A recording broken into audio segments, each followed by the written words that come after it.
mouth. You can flock around and find out. You may make it through the snakes, snares, and alligators, but once you get to the gate, you can't depend on your waiters, 'cause you'll be over your taters. I'm talking growing tomatoes, feeding the worms that I'll fish with later. I'll have a fish stick plate over a 6-foot grave before I take a knee as our anthem plays. My hands on my heart, I stand on what I say, and my Second Amendment handles what I can. I ain't trying to be Billy Badass or talk shit, I'm just saying there's the line. Don't cross it!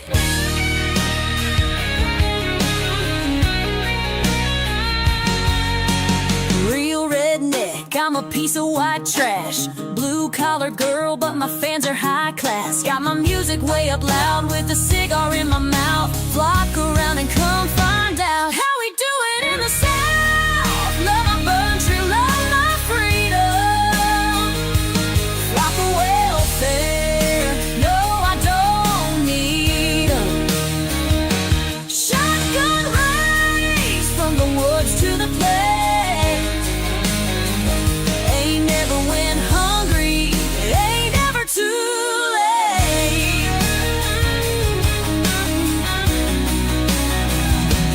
Come around here, son, running your mouth. You can flock around and find out. You can flock around and find out.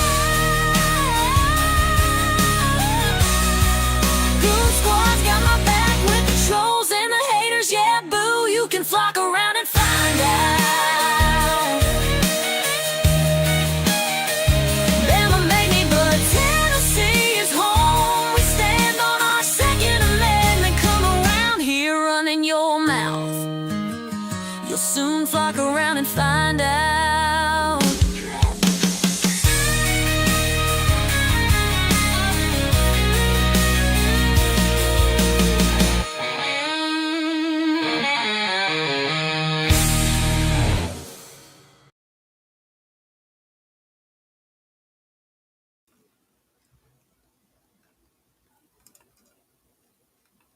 Boo.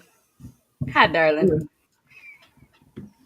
Oh, there's the T-Rex chat. Matter of fact, look what I can do.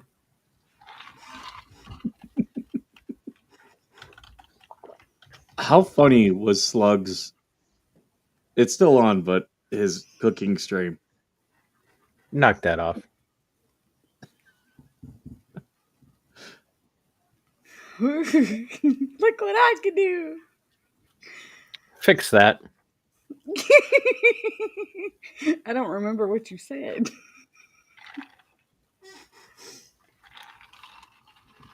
I was really surprised of how well behaved he was being. Megan needs to be on the show with him more often. She keeps him in line. That's for sure. I got a Temu pen. It's a fountain pen. No, that'll blow up in your pocket. I'm not going to keep it in my pocket. But I am trying it out. Got my grocery list. So anyway, what are we doing today? We are covering Sonya Massey. Her. Her.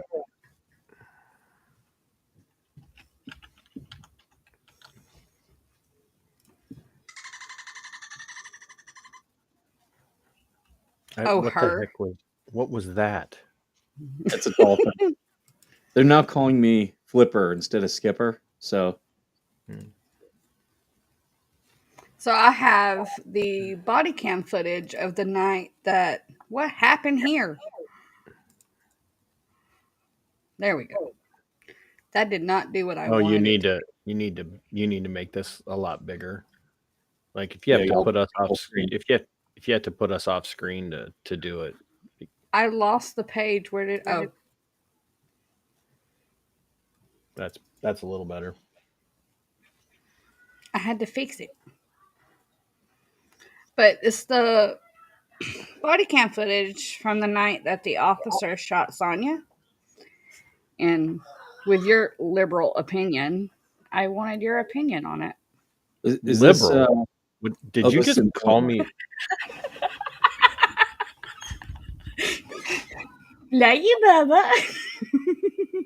I thought you were saying that this was in Georgia. That's the night that the lights went out in Georgia. Springfield, Illinois. It's the night that they hung an innocent man. Illinois? What have you done to me, Skipper? What are these people? It's not Illinois. I suppose you call it Des Moines too. Huh? I suppose you call the capital of Iowa Des Moines. No. What is it? Des Moines. No. I do call Baton Rouge red stick. Actually, baton is not stick; it's bat. So, I mean, baton, red bat, yeah, or club. But you people, good lord, you people. Yeah, what said is that what supposed I said. to mean? You people. Skipper, I think we need the racist dong. I mean, Kong. You might need a racist dong.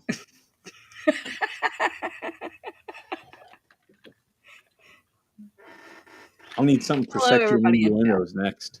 And just to clarify for the people who don't know me, I am not a liberal.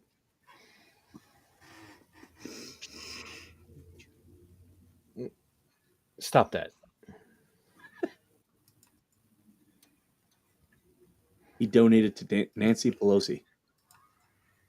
You are what, then, if you're not liberal? Why am I? He's an anarcho-capitalist. Well, the T-Rex wants on his soapbox, so tell us. I don't. I'm just not a liberal. Well, tell a little bit about yourself. They're used to skipping. They all know who I am. You're new here. I'm not new here.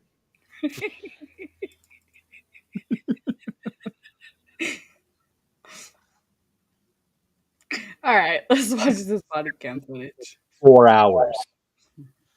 Can I say something real quick, though, before we start? It says true crime junkies. I just want to clarify, none of us are actual junkies. Like, we don't do drugs.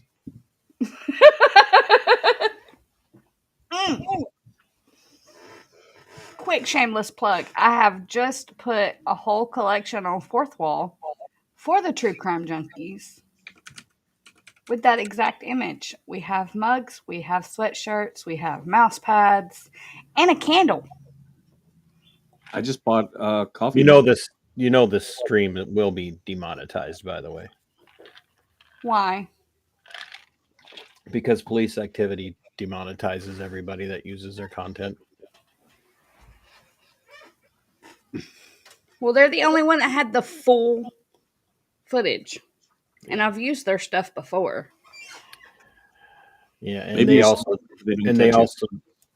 don't like the actual violence parts. So I just be prepared, because the panel that I used to sit on that I don't anymore, all their stuff gets, when you use it, gets demonetized. So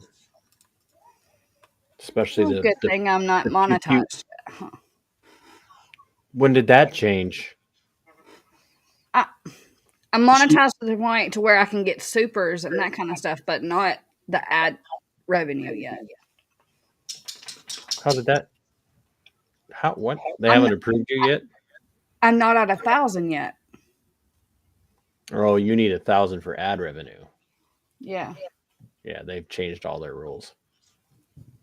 But you're on Rumble though, right? I am. I'm just not streaming to Rumble. I haven't set that up yet. Did you two link your channels? No, I don't. Oh, well, you can't. You have the chickens going. No, I can live stream. I can live stream through different platforms. I do it all the time.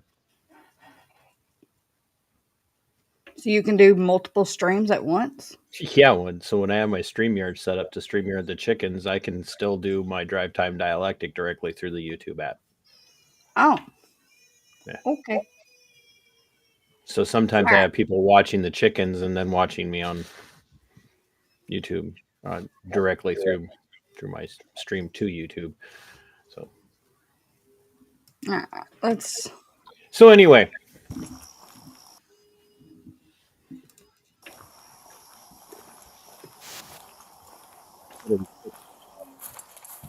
Springfield, Illinois.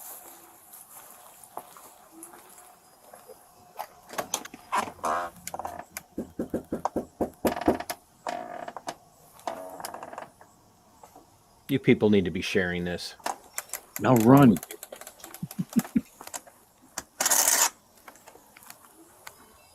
That right there, he had no right to do what he did there. Yep. Cannot prop that door. Does not have that right. Doesn't even have the authority. He comes out aggressive out the gate as soon as she opens the door. He comes out like every cop comes out. There's a bike sitting back there. I'm in charge and I'm here to establish my authority and presence. That's hers. I love tapping. So pause this for a second. So is everybody aware of why they're even here at this moment? Have you done any background on any of this? She called for help because she heard somebody outside of her home messing with her vehicle. She also has mental illness. She had just got out of the hospital that morning from her mental illness. I believe she was bipolar and schizophrenic. Yep. So those are the girls I tend to date.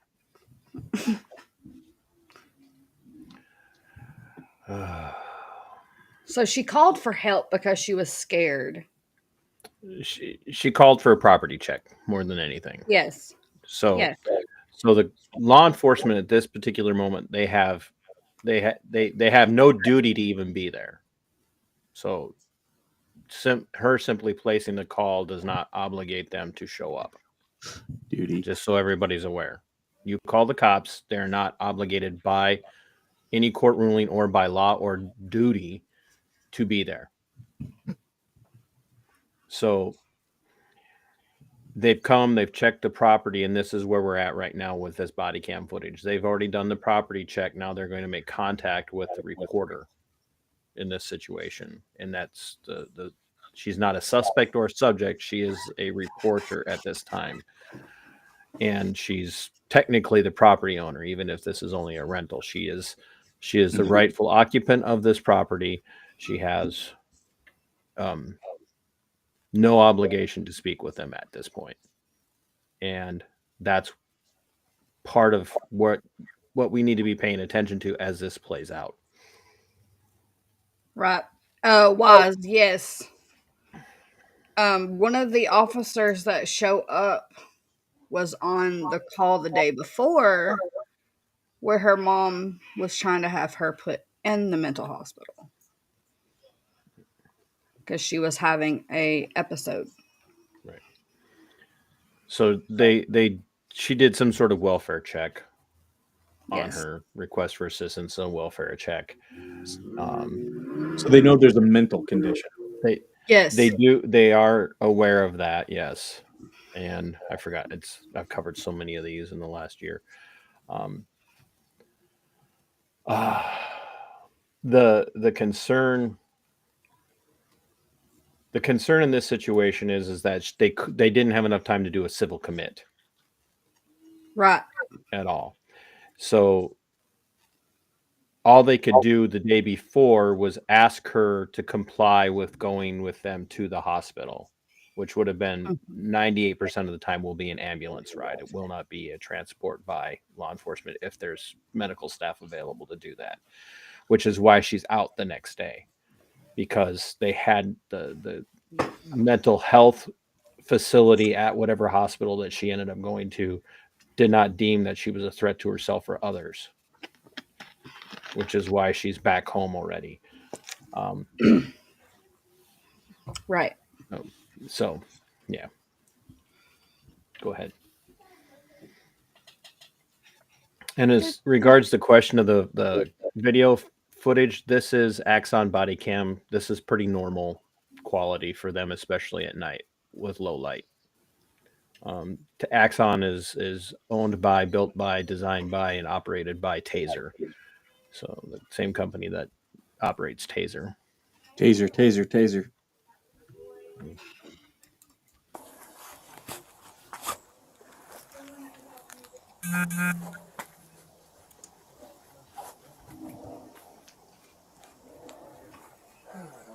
319 contact list for someone to approach her.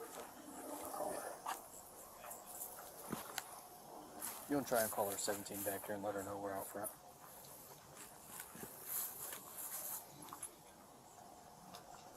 Yes, mess that up good.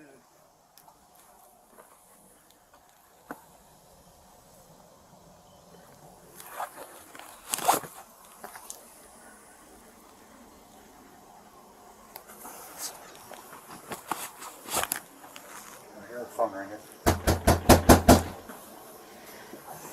Just so everybody knows, officers are allowed to approach your home using the curtilage. In other words, the exact same way that anybody else can approach your house, they're entitled to approach your house. What they're not entitled to do is walk around your property after they've already completed the reason for being there and shine their lights in your windows. That's actually been by the courts ruled a violation.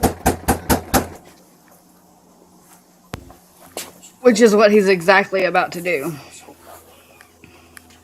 Stop, dog. In Yeah, it doesn't work though.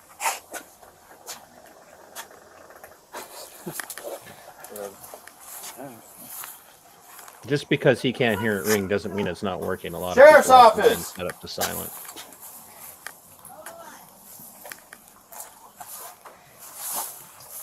Shining The a reason light he's on the camera. No, not allowed. No, it's right here. Not allowed. The reason why he's acting this way is because this is how he acts on every stop or on every contact. People need to understand this. He's not doing this is not out of character for him. This is how they're trained to act. This is how they act on every contact. They've just never been challenged on it before. She was yelling inside. She told us to hold on. She was naked. You come in the door or Dick. not? Alright, hurry up.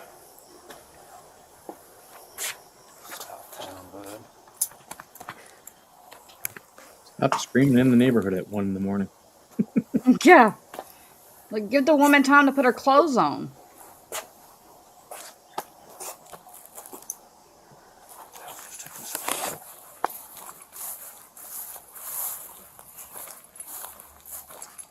See this right here?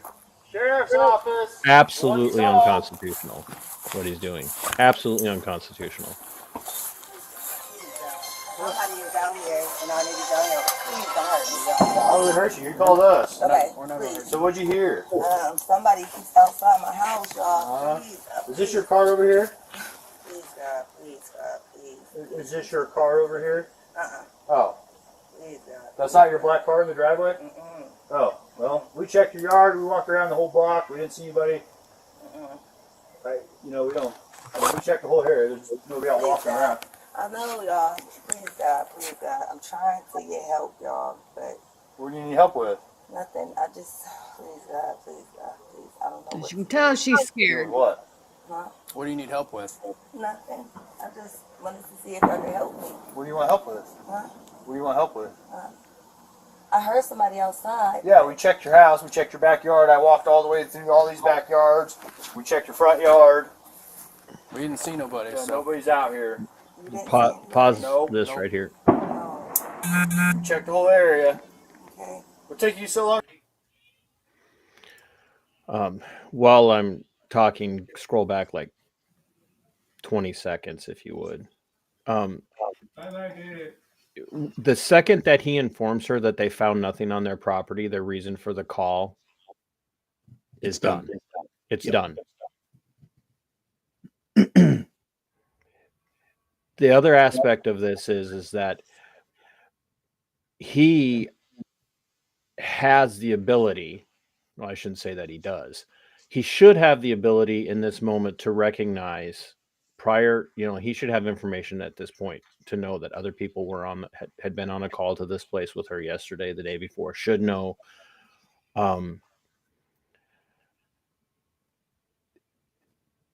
I would be hard pressed to imagine that in a place like, what city was this again? I cannot remember. Springfield. Yeah. Okay. Springfield, Illinois, especially. There's no way I believe for a minute that county agency or the whole area as a whole doesn't have somebody that is critical incident team trained to recognize that you're dealing with an individual, even if you don't know her, that you're dealing with an individual that is in some sort of mental crisis right here. And Right. none of that is taking place even in this moment. At this moment, he should not be operating in the capacity of a law enforcement officer. He should be operating in the capacity of, I've done what I was called here to do. Clearly there's something bothering her, but I don't have jurisdiction or authority to conduct myself continuing in the capacity of a cop. I should now be assessing whether or not there's something I can do for her on a medical level. Well, fair. And he never switches to that at all. No. Never switches to that at all. And not only that, is, this call should have been ended with him telling her, hey, there's nobody out here. We're going to go. The problem in this situation is that she doesn't break contact as well. So this is, at this point, it has switched from, as soon as he's informed her of the reason why, not of the reason why he's there, because she knew why he was there. As soon as he informed her that he had concluded the walkthrough on her property and that there was no threat to her, this switches into a fully consensual interaction. Fully consensual. So he and her both have the right to break contact at this moment. She, like so many other people, doesn't recognize that. Now, you are not obligated to continue to talk to law enforcement under any circumstances. And that's not victim blaming here. In this situation, he could have stepped back and said, look, we've already been, in his mind, or even to his, his partner, he could have looked at the other deputy and said, look, I don't think this is going to go anywhere. They're not going to take her back to the hospital just because we don't like how she's acting. We don't have any other reason to be here. We can even reach out to local social workers, which I'm not a fan of either, but at least say, hey, we can have social workers follow up with her tomorrow or the next day that they're in the office. And then advise family if they have family contact. But she has a personal responsibility to break contact. She just doesn't recognize that. He has a duty to switch from asshat mode to, and he shouldn't have been in asshat mode in the first place, but he has a duty at this point to start showing some human compassion. And the reason why I said what I said earlier is that he's acting this way because this is how he acts with everyone. I guarantee you this is how he acts with everyone. This is not out of character for him. And his record shows this because this is not his first job. He's been fired for multiple positions. Yep. Multiple stations. Agencies. Whatever. Police stations. Stations are subdivisions of a single agency.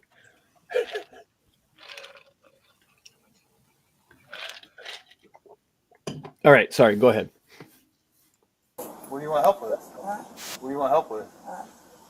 I heard somebody outside. Yeah, we checked your house. We checked your backyard. I walked all the way through all these backyards. We checked your front yard. We didn't see nobody. Yeah, So nobody's out Hear here. him admit that he violated people's Nope, property nope. rights. We checked the whole area. Okay. What took you so You long to get walked to the through door? everybody's Oh, I was backyard. trying to put on some clothes, sir. I'm sorry. I was trying to get I got you. dressed. All right. Is there anything else we can do for you? Huh? Is there anything else I can do for you? No, sir. Okay. okay, all right. You doing all right mentally? Yes. Sure. My medicine and stuff. All right. Okay. I love you. Okay. See him asking her right there, "Are you doing okay mentally?" And her saying, "Yeah, I just got my medicine." That shows he knew her. Mm-hmm. And she actually was in the process of breaking contact. If you guys noticed that, she Yeah, she was this trying to is- close the door. she was trying to take the stopper off of the screen door That he and put on. that he put on. And this is why I try to get people to understand all the time. Like, cops do not have a right to monkey with your property. They don't. They can't come up and they can't mess with your cameras. They can't block your cameras. They can't open your doors, even your screen door. They can't do any of that stuff. They can, knock on it. Yes. The light at the Ring camera can't do that. Can't do that. And it's just demonstrative of how they act. The other deputy, if he was a decent guy in this situation, should have been saying, "Dude, what are you doing? Why are you opening her door? Why are you shining a light in her camera? You can't." But they do this. They all do this. And that's why they're so comfortable with it. And yet, as she's trying to break contact, he's not going to let it go. And there's another violation coming up here before we even get to the worst part. Mm-hmm. All right. That's not your black car, though. The SUV? Whose is it? You don't know? Someone just parked it in your driveway? They brought it to my driveway. And just left it. Mm-hmm. Yeah, let's run that. Yeah. 19. I got a 20 clear. Does anyone else live here with you? Somebody else. David Mary 43556. You got a name? You got an address? Take your name real quick. Catch this. Nope, unchopped in the back.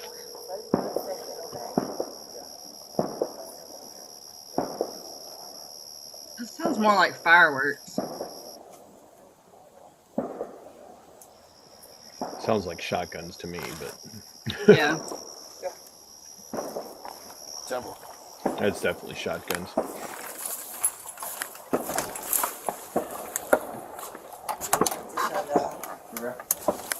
So what we didn't hear is what reason he had for coming into her house, and we never heard whether or not she actually invited him in. I had watched it back when this happened. We watched two different views, and I think this is the one that has both views. And it'll switch to his body cam footage, which shows him going in. Right. I'm I'm not just saying, sure. based on what we see here, we don't have. That's what I'm trying to get at, is what we saw from his partner's camera. We don't know why he's going in. That's what I was trying to get at. Yeah, right. Yeah.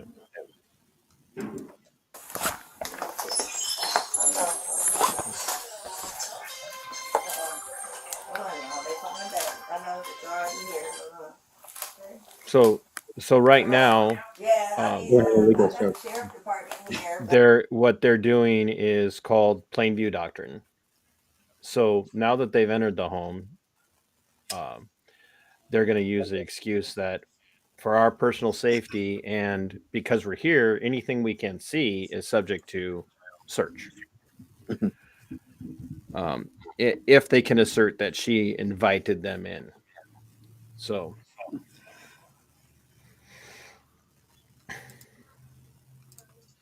But I was calling for help from y'all. She They're should here be in my looking house for the right now. television. Okay, I'll let you go and you talk to them. No, hold on. Wait a second, sir. You can hang up, Codwell. It's good. For what? You're there with the deputy, correct? No, hold on, okay? You can hang Hold up. on for what? Just 1 second, okay? That's where she starts showing fear. She don't feel comfortable. I got some paperwork to check out, okay?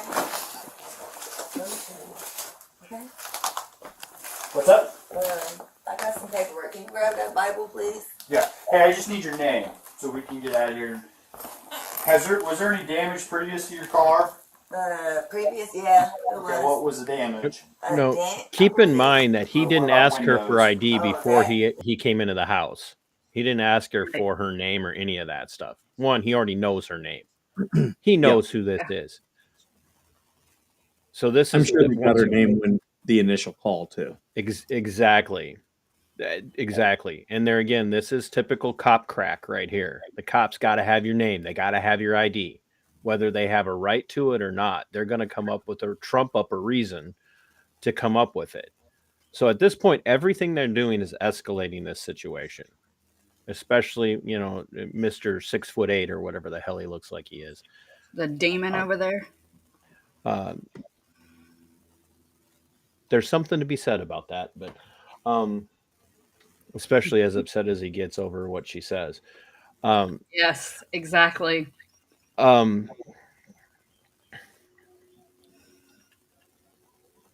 He has her name. This is once again very typical. What he's doing is indicative of how he always acts. Right? What's the old saying is don't tell me who you are, show me who you are, right? Or I'll believe who you are based on how you act versus what you tell me about yourself. And Actions speak louder than words. And what we're seeing here is him behaving the way that he always behaves, and his partner is okay with it, just fine. His partner has no problem with any of this. So go ahead. Oh, hey, Palmer's Acre is here. Hi, Mama Palmer. I see everybody here, by the way. I just saw that one pop up. Go ahead. Sorry. It was something that happened earlier. Okay, perfect. What is your last name? Shouldn't have to think about your last name. You're not in trouble. I just need to touch. Massey. Huh? Massey. What happened? You have an ID? That'd make things so much easier. I just need you. Just a driver's license will do, and then I'll get out of your hair. I want to show y'all my paperwork. I will What? get your paperwork. What paperwork? Okay. I got some paperwork. Well, just get your ID real Well, let's quick. get your so I can ID touch you. first, and then One task at a time here. Okay. Let me Here, find grab it. your ID for me. Hold on. Okay. Your ID. One task at a time. There's- So let's do an ID. There's and no then reason dig for around them to for ID your, her paperwork. at I don't all. know You're what not mine is. obligated to produce identification. You do And not she's have already to. given her name. Yeah, she's already given. They have her name already. She's already given her name. ID is never. You're never obligated to produce identification unless you're behind the wheel of a motor vehicle on a public roadway. But the reason why they want her ID is so that they can run her for warrants. Yep. Yes. Rogue, this is the Sonya Massey case where the officer unalived Sonya. Yes, Rogue. People, I wish people could understand this. If you're walking down the road and they conduct a Terry stop on you, you are in Terry v. Ohio. This is like all of this is so germane to everything here. No matter what the case is, you're not obligated to produce identification ever, unless you are behind the wheel of a motorized vehicle on a public roadway that requires you have a driver's license to operate. And that varies state by state. Here in California, I have to produce it. If I'm behind the wheel of a car, I have to produce it. Other states, only if you're pulled over for a traffic infraction. Yep. Well, probable cause in that situation for a traffic infraction, right? And if you're a passenger, you don't have to produce ID. Yeah. So all of this stuff is very important because what they're doing here is they're treating her criminally. Yep. They're treating this poor woman as she's a criminal now. After looking at her and go, well, you're not in trouble, so just hurry up and give us your ID, and then we can get on to the other stuff. At this point, she can literally tell them, get the out of my house. Yeah. Yep. Yep. She's not obligated at this point to continue any of this stuff. There's no exigent circumstances to keep them there. Absolutely no, none. Unless he's claiming that he's worried about her mental health, and at that point, then they should be calling in professionals. Yep. When he And the other questioned thing- her about her mental health is when he should have done it. Questioning mental health, if she doesn't appear to be a danger to herself or others, they have no exigent circumstances. And I don't see where she appears to be a threat. She might be in a mental health crisis. You call someone, but they still have to leave. I mean, every time I'm on with Skipper, I'm in a mental health crisis. Could you imagine what would happen if they called the cops every time? I don't know who Rogue Mama. I don't know who Rogue Mama is, but she says she's never seen me before. That's disappointing. So I think that's who she's. Well, she said TCC, so maybe she's talking about someone else. I don't know. You're the only TC in here, Mr. Chicken God.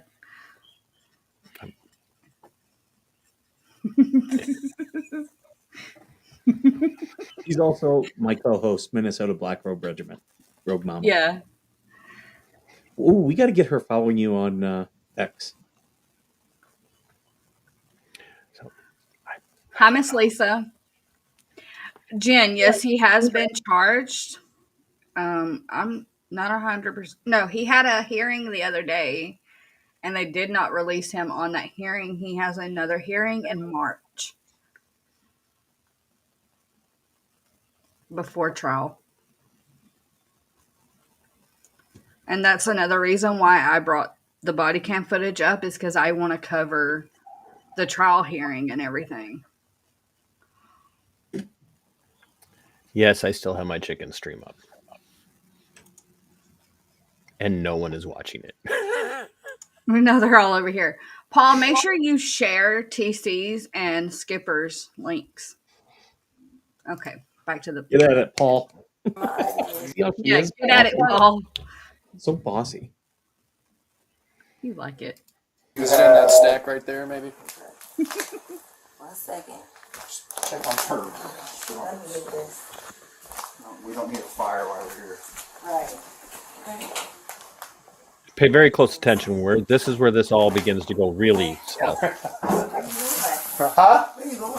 Away from your hot steaming water. Away from my hot steaming water? Yeah. Oh, I would rebuke you in the name of Jesus. I Rebuke you in the name of You better fucking not. I swear to God, I'll fucking shoot. Listen to that again. Please go back and just let this part play out. Listen to what she says closely to this fucker. Fire while we're here. Right. Okay. Let me see. Okay. Where you going? Huh? Where you going? Away from your hot steaming water. Away from my hot steaming water? Yeah. Oh, I would rebuke you in the name of Jesus. I Rebuke you in the name of You better fucking not. I swear to God, I'll fucking shoot you right in your fucking face. Okay, I'm sorry. Drop the fucking pot! Drop the fucking pot! Drop the fucking pot! 19 shots fired. Shots fired! Shots fired! Go back again. To At the- no point, just as she's starting to walk over there. Where she says, I rebuke you in the name No, of Jesus. as she's have it back to where she just begins to get up and walk over there and let that play until and have your finger on the pause button. Right there is good. Right here. Yeah. One task at a time here. Okay, let me Here, grab your ID for me. Okay. Your ID. One task at a time. So let's do an ID, and then you can dig around for your paperwork. I don't know where my ID is. You Is it in that stack right there, maybe? 1 second. Check on her. Let me get this. No, we don't need a fire while we're here. Right.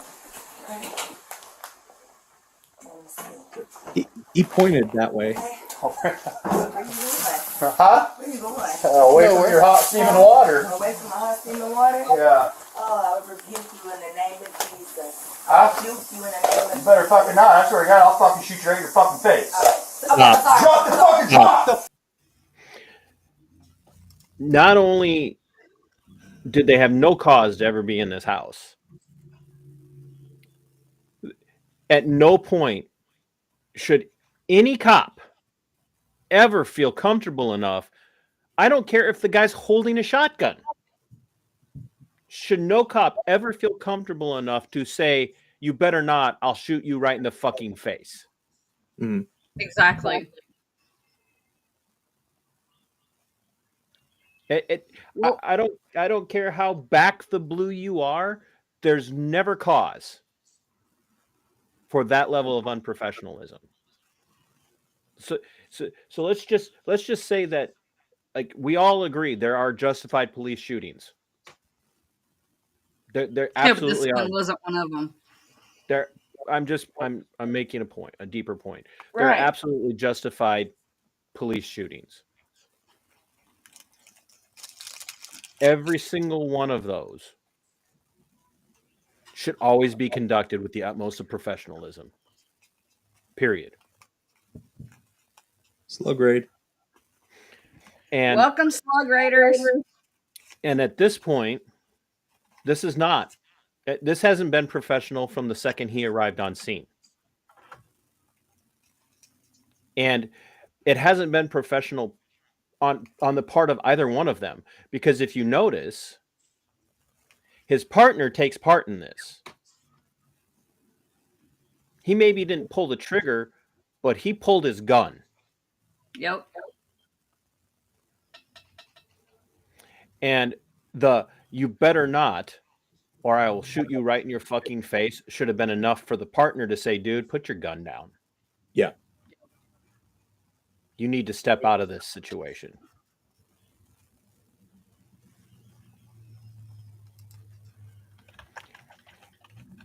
So, all right, let it play. I won't interrupt again until after the incident. Drop the fucking Drop the fucking pot!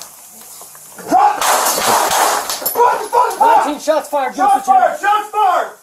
Drop the fucking pot! You don't. At this point, they're both bad cops. Bring EMS now. We got a headshot wound to the female. Headshot wound to the female. 1078. Fuck. Mr. Tattoo I was on on, I his was forearm should have immediately I'm gonna go get my kid. arrested him. She's done. You can go He get should it. have been immediately cuffed and arrested. Immediately. Because if I did that in front of a cop, I would have been arrested, if not shot on scene. I just want to point out how hyper-focused the cop that did the shooting. He literally walked in front of his partner with a drawn weapon. Like, his partner's weapon was drawn, walked in front of him. That's how hyper-focused he was. And so when you guys hear me talk about how we define good cop versus bad cop, yeah, people's definition of bad cop is not broad enough. It needs to be far broader. Because the partner is a bad cop, period. Because he didn't do anything. Boiling water that she had been dumping out. That they told her to put out. They sent her to it. The asshole that shot her pointed at it. No, she didn't have a weapon, Darlene. She was putting the pot in the sink. And he steps back and she says, "Where are you going?" And he said, "Away from your steaming water." And all she said was, "I rebuke you in the name of Jesus." And he said, "You better fucking not or I'll shoot you in the fucking face." Had she thrown the water, it would never have reached either of them. And there again, this is why so much of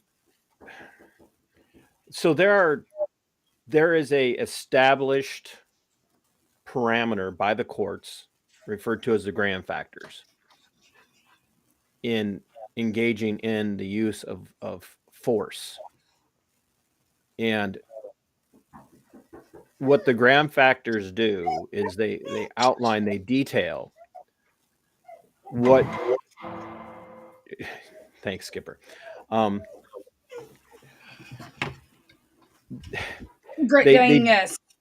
they detail what cops have to have in mind at all times before using force of any kind, especially lethal force. Yeah. Non-lethal force would not have even been justified in this. There would be an argument to be made if she had approached them with the pot and was waving it around. Yeah. That up to lethal force could be used if Graham factors are met, but nothing about what she did ever puts this in a position where any of the Graham factors are ever met. And if you don't know what they are, please, I would encourage you to look them up, because they'll help you understand why I have such a beef with so much of what happens in policing, in law enforcement in the US today. Because we, as you know, yes, admittedly, I spent nearly 13 years in the career field in a different capacity. But I also have friends and a brother who's been in for over 20 years. Most of them couldn't tell you what the Graham factors are, let alone be able to tell you what their duties are according to the Constitution. And these are now basic things that every cop should know. And they don't know them. They're not drilled into them. But here's what is drilled into every single cop at the beginning of every shift. Here's your threats for the day. Here are the people you need to watch out for. And by all means, at the end of the day, make sure you're the one that goes home safe. No matter what the situation, you go home safe. And they hear that every day. They hear it in every shift briefing. They have that in every single conversation that they have with the people that they're working with while they're on the clock.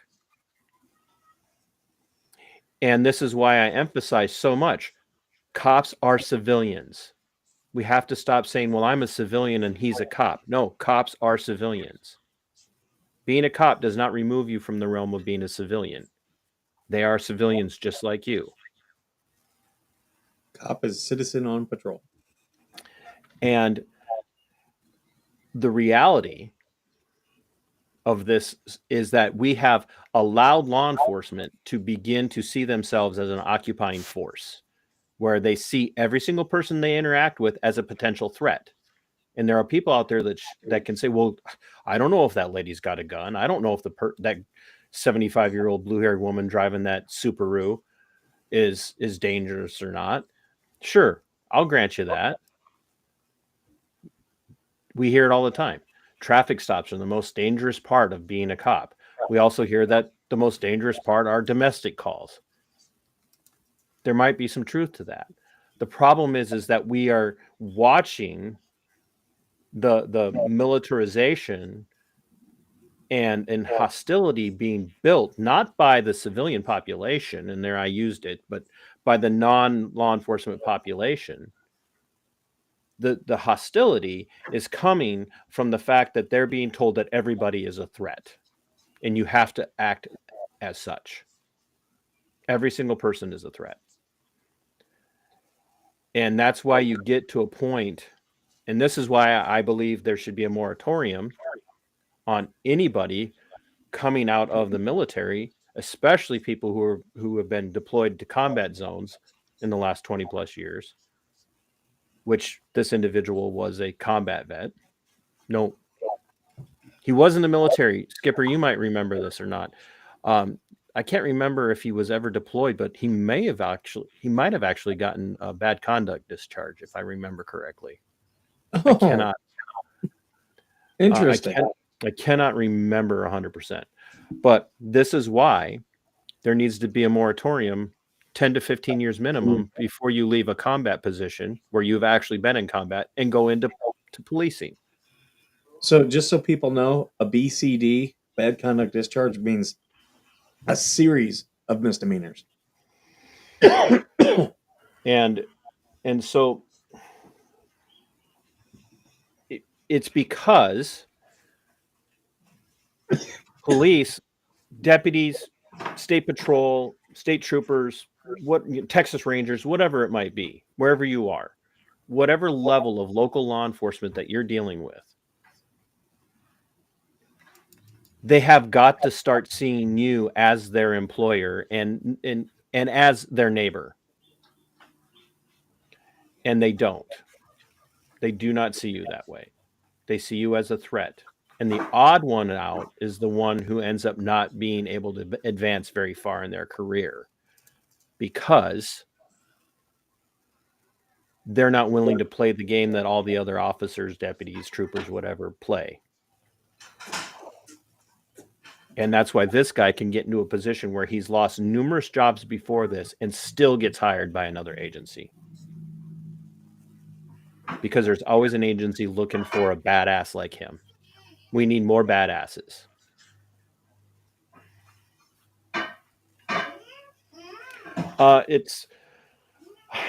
So, and that's why I'm not, is the partner guilty of murder in this situation? Absolutely not.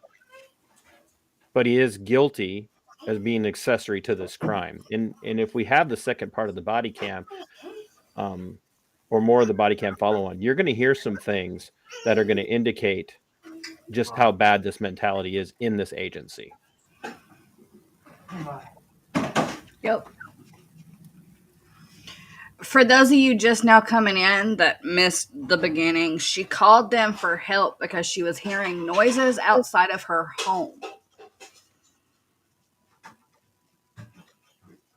And it ended this way.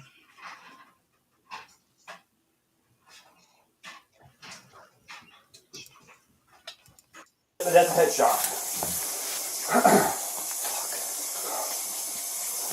God damn it. God, fuck. Dude, I'm not taking fucking boiling water to the fucking head. Hey, look, it fucking came right to our feet, too. You walked over there, asshole! Fuck. God damn it. You good? I'm good. You good? Yeah, I'm good. Hold her up. Let her fucking just... God. Isn't that what you do, man? Fuck. Wow. I didn't hear that the first time. He literally said, just let her. Well, what can you do, man? Did you hear her breathing still too? If you listen, I didn't hear that. If you go back, and I know it's not easy for people, I can't. I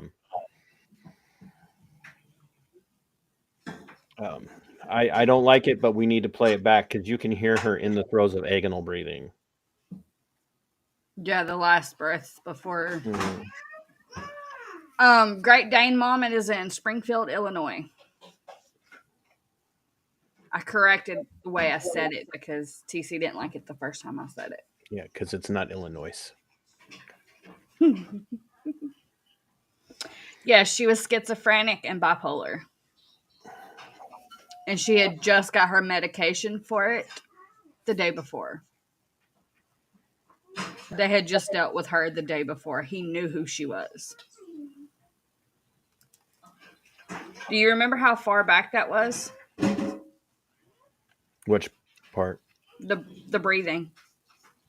Oh, it was as he's approaching and calling on the radio. About right there. Yeah, right there is good. Yeah. Headshot.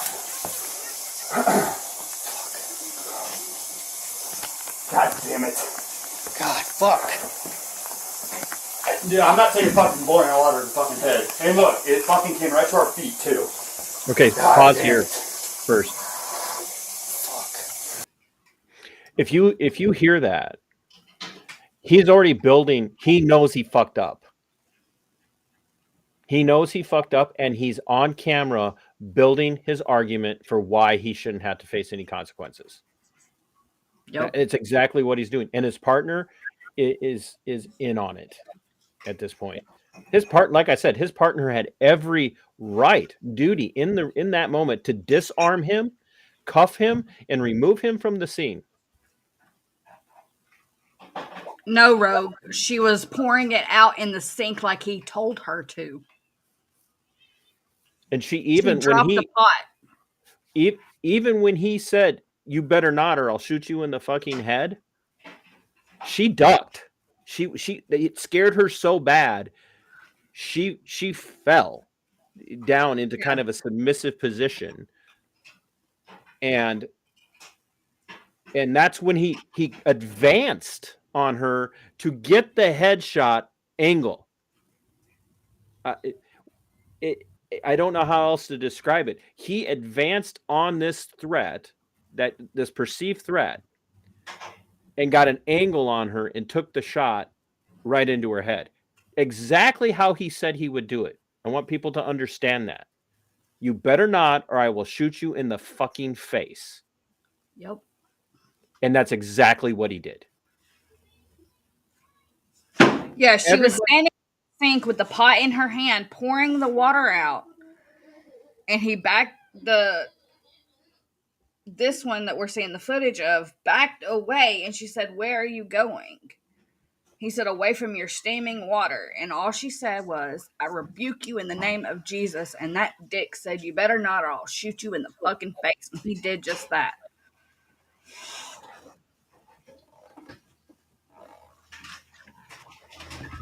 Can Rogue Mama, can the other cop safely disarm another armed cop being the devil's eye? Absolutely. Like, yes, dude. Put your gun in your holster,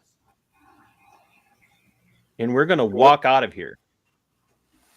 And then I'm going to report to the oncoming responding units That part. exactly what you did, and that is not what he does.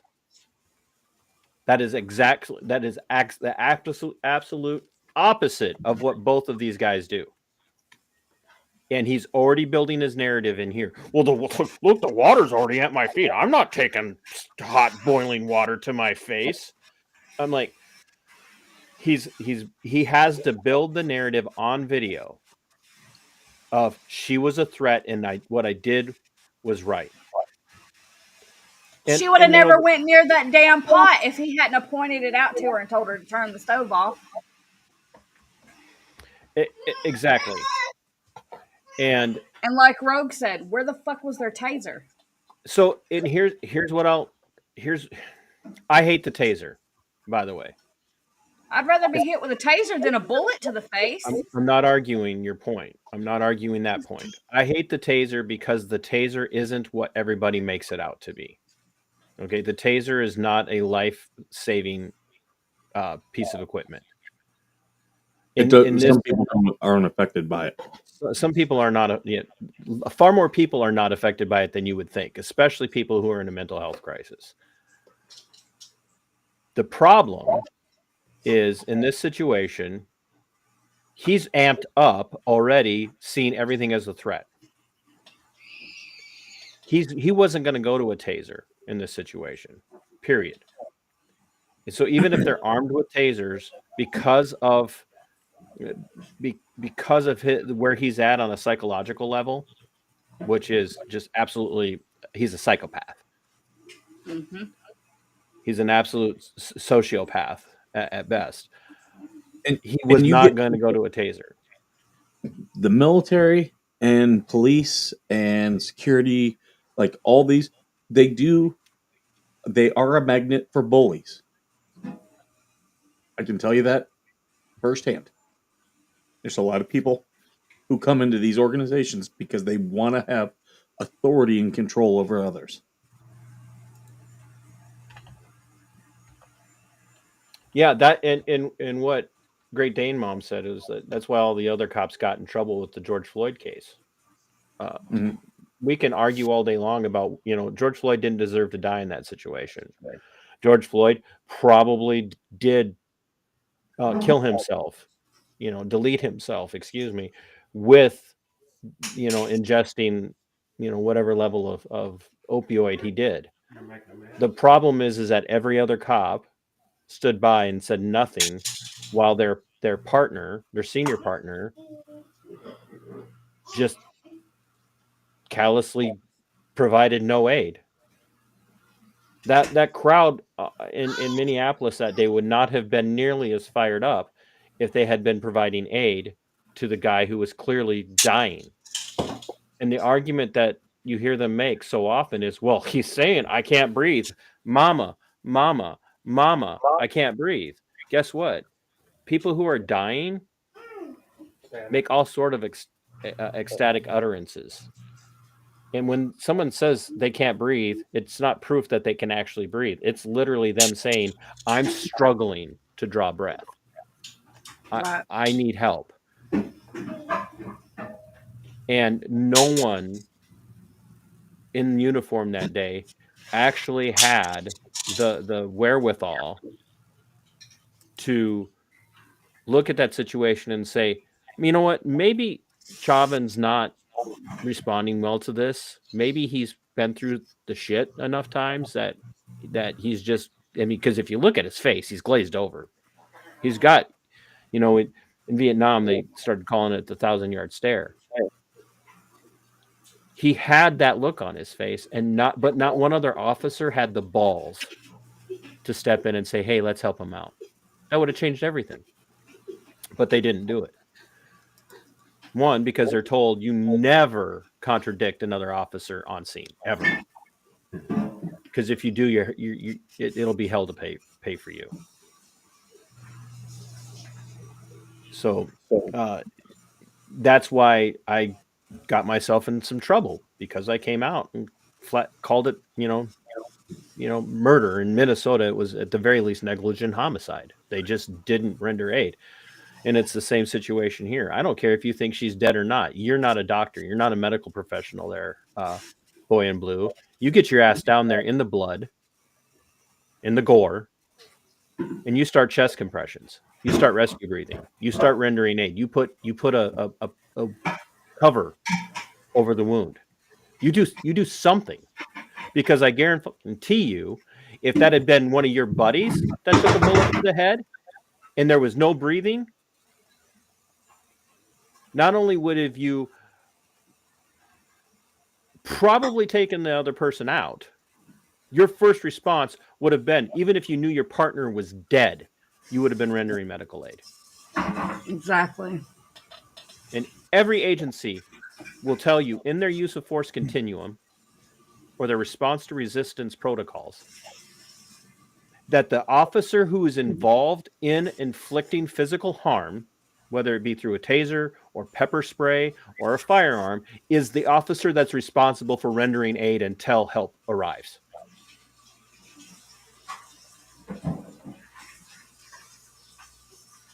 And time after time after time after time after time after time after time, in just the last 2 years, what we've seen is you cuff them first. And then if you have time, you render aid.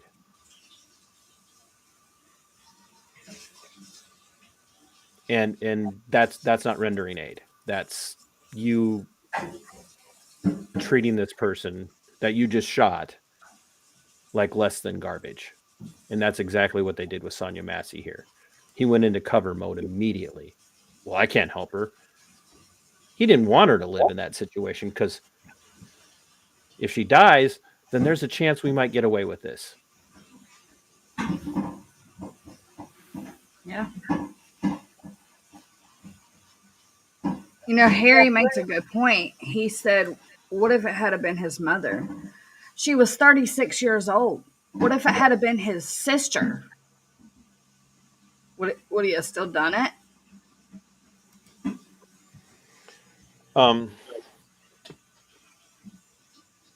I think I appreciate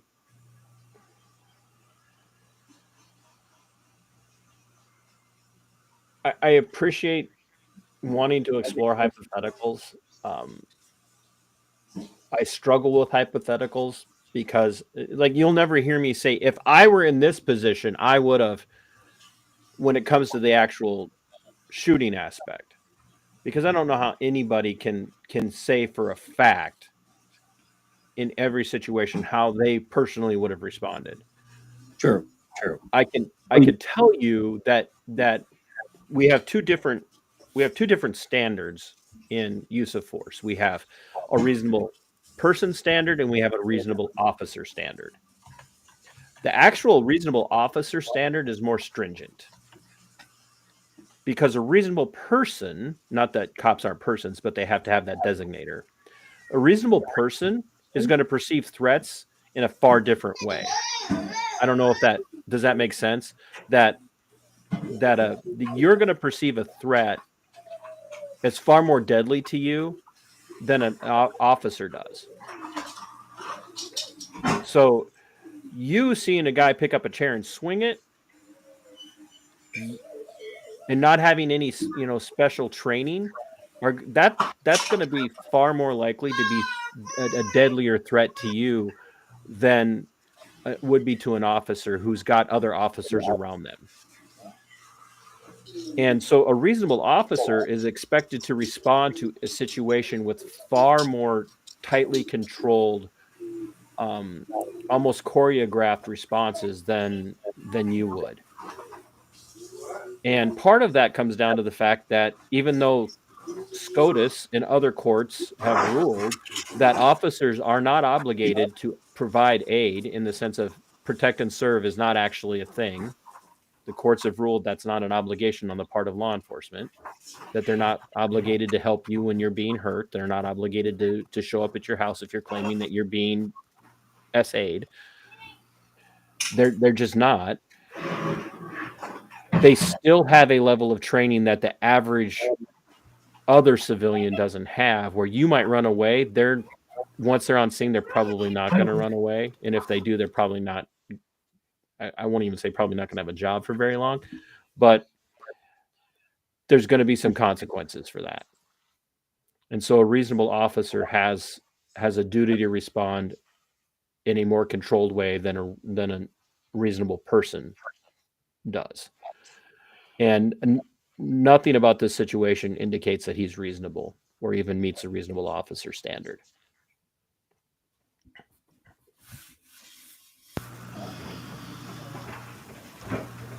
You ready to proceed? I'm sorry. I know that you probably didn't sign up for this today. I'm sorry. Actually, I did. This is exactly what I expected. I wanted your opinion on it.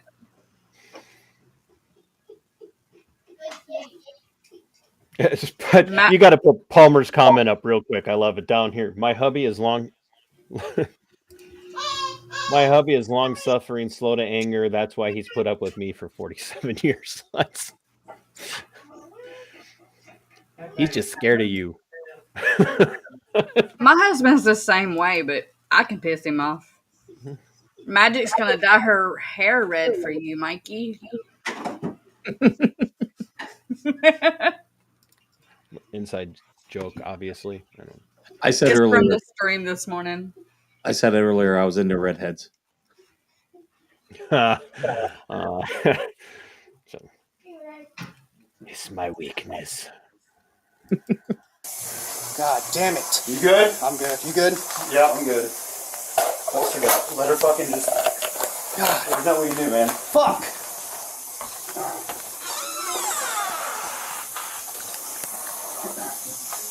You good? Okay. Fuck.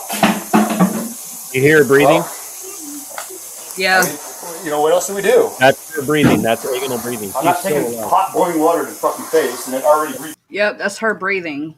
Yep, it's her breathing. And this is the other thing that pisses me off about this situation. You good? Are you good? Like, what the fuck? Are you good? Like, what? Did some of her brain matter get on you, dude? Are you like, are you gonna be okay? Or that cross contamination from bloodborne pathogens? Like, are you good? Like, what? Are you seriously?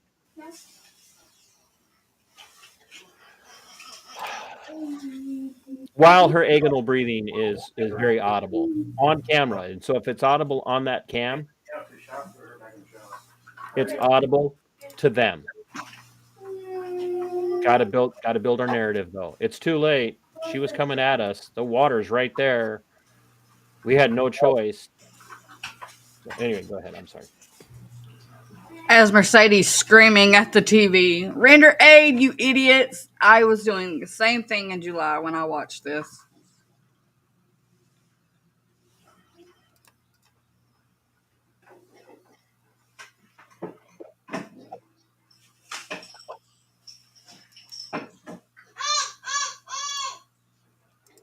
Already reached us. It's already reaching us. They got a 52 en route. Yeah, 1078. you in the name You of. better fucking not. I swear to God, I'll fucking shoot you right in your fucking face. Okay, I'm sorry. Drop the fucking pot! The fucking Drop the fucking pot! Drop the fucking pot! 19 shots fired. Shots fired! Shots fired! Drop the fucking pot!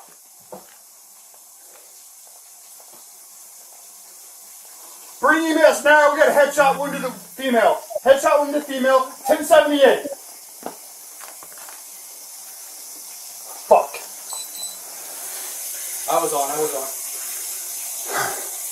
I'm gonna go get my kit. No, headshot, dude. She's done. You can go get it, but that's a headshot. God damn it. God, fuck. Dude, I'm not taking fucking boiling water to the fucking head. And look, it fucking came right to our feet, too. Oh. God damn it. There shouldn't even be a trial. This guy should be taken Damn out. it. You good? I'm good. You good? Yeah, I I'm good. am not a proponent of the death penalty, except for violations of constitutional rights and the natural rights of man to live and pursue life. I agree. They should bring back the death penalty for motherfuckers like him. Excuse my French today, but this is one case that has pissed me off since it happened.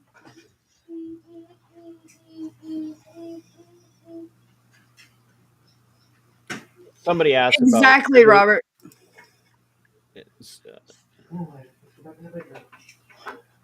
Somebody said, "Oh, Robert asked, did they even call shots fired?" It's like the agencies where you'll hear as a cop's pulling their taser and they're about to deploy the taser, they're supposed to yell taser, taser, taser. I'm not justifying. Obviously, you all are well aware. I'm not justifying this piece of crap's actions. What I am saying is that in the heat of the moment, no matter what caused the heat of the moment, your poor psychology or psychopathy or sociopathy, whatever it might be, yelling shots fired in that moment isn't going to accomplish anything, especially when both people are on scene and they already know a shot's been fired. And here's the thing. Oh, go ahead. Go ahead. Finish your point. And he did, I don't want to say to his credit, but at least he did get on the radio and immediately say, "Hey, we've got a single gunshot wound to the head of the female." So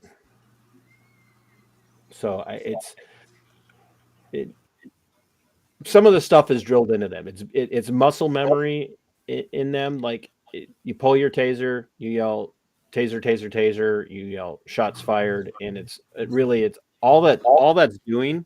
And people need to understand this. This is what they teach you. You say these things so that any bypasser or observer or bystander who's there can hear that you were doing your job the way you should be doing it. And people laugh at me when I say that, but that's every single time they teach use of force or response to resistance. They yell, "Stop resisting, put the weapon down," whatever the weapon might be. And that's why as he shoots her in the head and she's laying on the ground, already going into agonal breathing, because all that's left of the brainstem functions, what's he yelling? 3 times. Drop the pot. Drop the pot. Drop the pot. Why? Because it's trained into them to make the scene clear about what's happening. If the officer's yelling "drop the pot," the officer obviously perceived the pot as part of the problem, as dangerous. So it's building the narrative. And it's the same way they teach them to write their reports. A good report writing officer is a master at spinning the scene in their favor. And Palmer's has a good point. If there would have been no body cam footage, what their narrative would be is what it would be. This is why every cop today should have a body cam. And I don't think they should be allowed to mute it, turn it off, anything. I agree. I think there are times where you should be able to have your body cam off. I'm sorry if I'm taking a dude. Just because I'm on duty doesn't mean the body cam should be on. No, I'm saying like when they're in a call.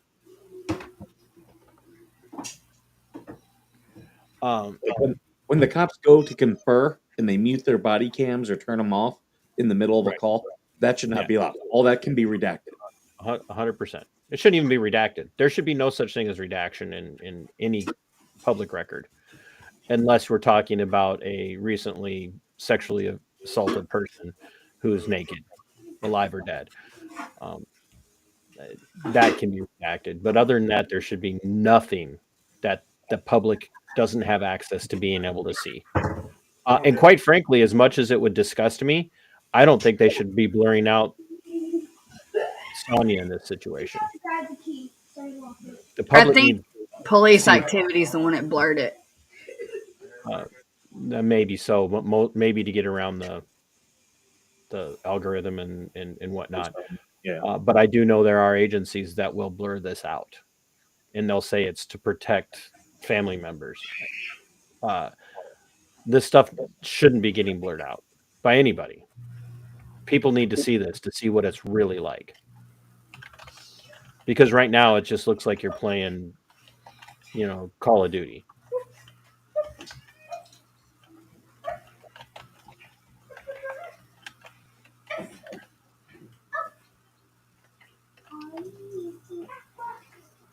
You can hear the kids.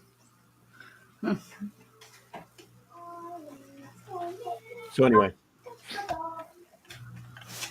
the follow on is on the partner or on this body cam here.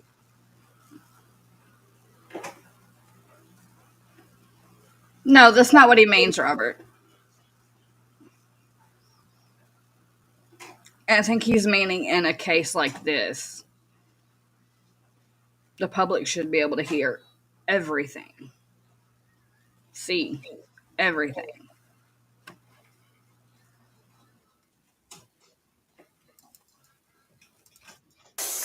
Holster down. Let her fucking just. There's nothing we can do, man. Fuck. Just let her just what? Let her just die. Let her just die.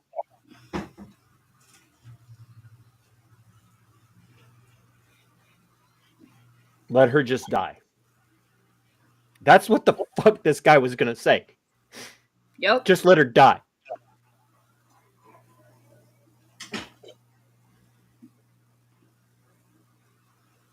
That shows he has no business ever being a police officer. Ever.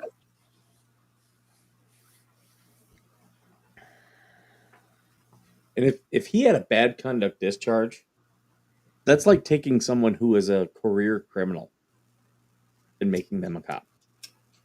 That's what a bad conduct discharge is. Pattern of misconduct. He had multiple discharges, didn't he, TC? He was fired from at least 2 or 3 other agencies. Well, he had previously worked at least 2 or 3 other agencies where he had made the decision to leave and go to the next agency that would hire him. And this is the other trick, folks. This is what they do. This is what they do with bad cops. The bad system,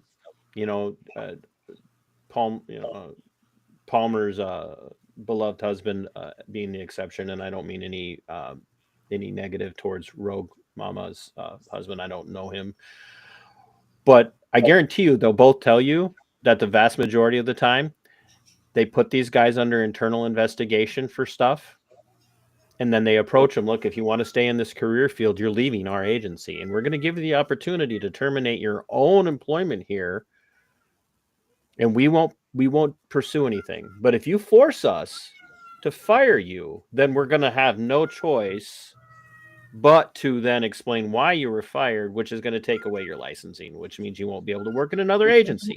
And all that does is that creates all the bad people inside of the agency giving this son of a bitch a chance to get out and keep his job.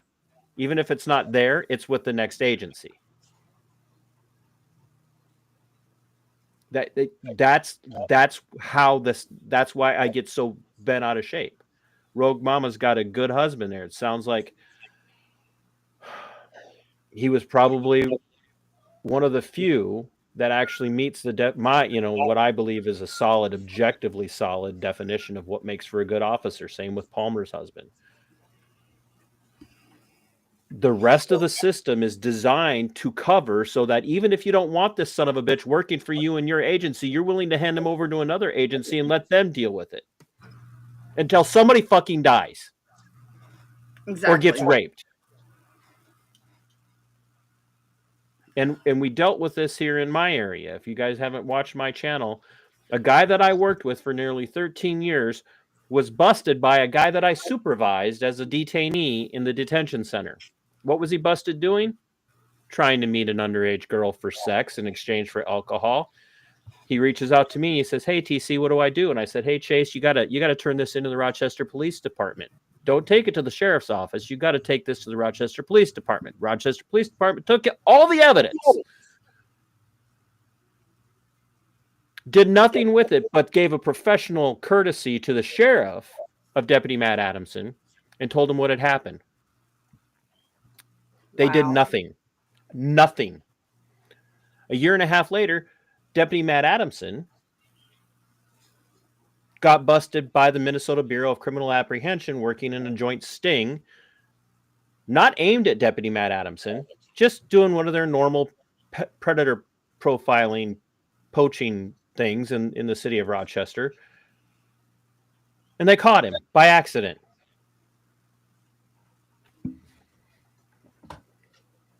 Why? A year and a half after he was turned in. But the case was, the accusation was dismissed because it came from a criminal. Year and a half. How many people did he victimize? How many? And to this day, the sheriff still hasn't apologized for not doing anything about it. He's made one statement. The actions of Matt Adamson, not Deputy Adamson, the actions of Matt Adamson do not reflect the values and the integrity and the ethics by which our agency has sought to continue to operate under.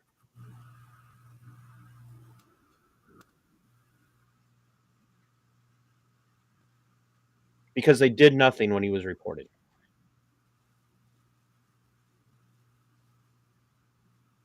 And so, yeah, I get a little fired up when people say, well, the majority of cops are good. No, they're not. They're not. There's a very small percentage that actually like Rogue Mama, her husband left because of the shenanigans and the internal shenanigans. Like Palmer's husband, who was known as Commander Doom. We need more of them. People that aren't afraid to take hard stands, or at least willing to get out and say, "I'm getting out because of the shenanigans." But it comes down to it comes down to protecting their job, protecting their pension, and protecting their buddies. Because this guy might be doing some bad shit that I know about, but I might need him to watch my ass someday. And if I can't if he can't trust me to not do something about him, then he may not watch my ass when my ass is really on the line, whether it be from somebody out there trying to hurt me or if it's somebody inside the agency looking for dirt on me. So I got to protect him because I'm going to need him to protect me.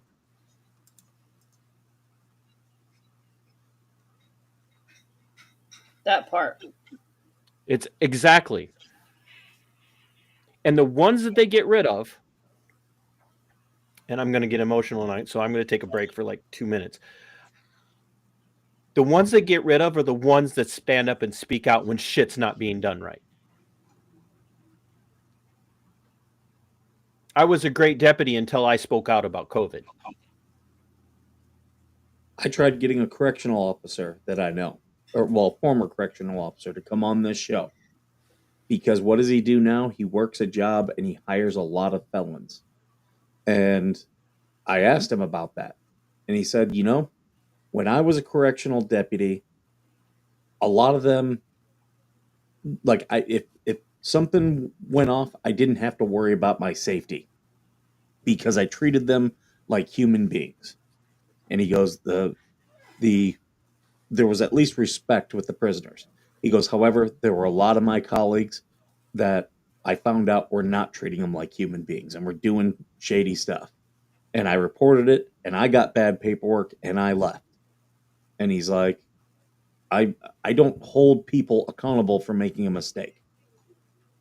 He goes, but there's a lot of people who go into becoming a corrections officer so that they can dehumanize and control people.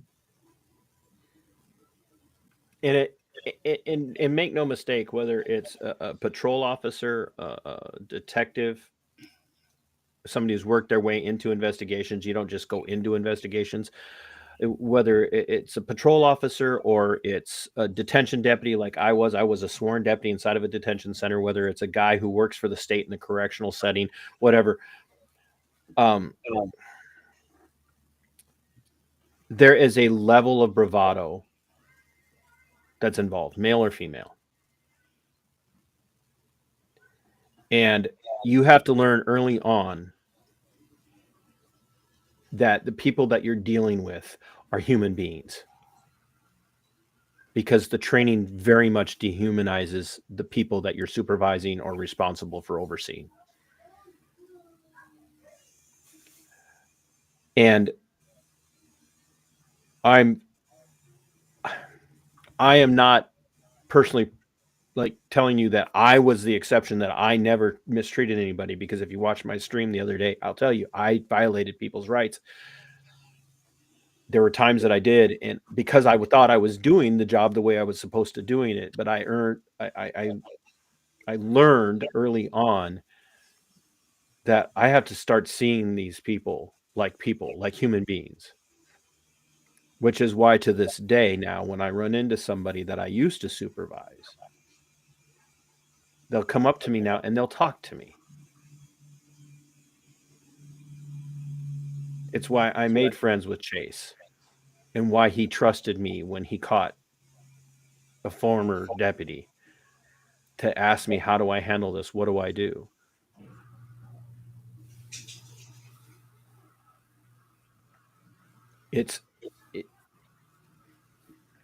You have to hold on to your humanity, because if you don't fight for that on a daily basis, you end up like this guy, or you end up eating a gun. And a lot of people will say, well, it's the PTSD that makes cops. No, it's not. It's not the PTSD that does it. It's the experience of watching day in and day out while you and the people you work with, not in all cases, not in all,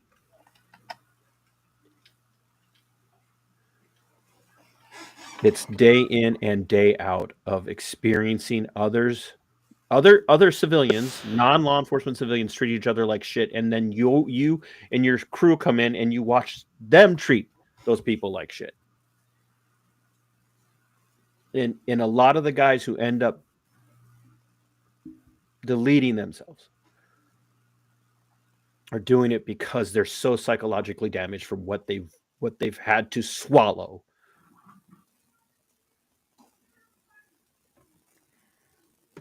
That they don't even feel human themselves anymore. And they don't like who they've become. And it's the same reason that so many veterans take their lives when they come home from war. It's not about the blood and guts. It's about questioning, why the fuck were we doing what we were doing? You talk to the ones that survive, law enforcement and military veterans, the ones who have gotten to the point where they're that ideation has come to their mind so much. Very rarely will they ever say it's because of the IEDs. It's because of all the car accidents. It's because of all the. It's not. It's very often. It's very often. Why the fuck are we doing what we're doing? My PTSD, my thoughts of suicide, did not come from Afghanistan. Do I have PTSD from Afghanistan? Yes, but mine all came from the system working against me for no reason. Because I was the one with proof telling the truth. And that was the problem. You know what Rogue Mama just said? I had a huge mental shift when I worked at the criminal courts. I realized we were all one step away from ending up in the justice system. And I used to tell the guys I supervised this. I used to tell my trainees this. Two things. First thing I would tell them, one, I don't care how bad your day started out. The fact that you were able to come to work today and show up to your shift to be here for your team, no matter what kind of news you got, your day is nowhere near as bad as the day as that guy in that cell or that gal in that cell who found out she's not going to be home or he's not going to be home for his kid's birthday, or just got news that their parents passed away while they were gone. And they can't go home for the funeral. And you want to come in here and you want to look them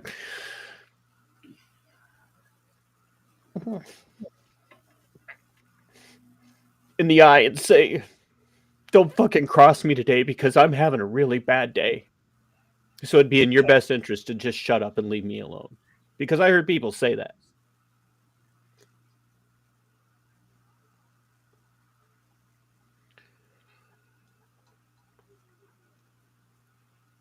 And then I would tell them, and also remember that no matter how bad you think one of these people are, you're one beer, one shot of whiskey, you're one text message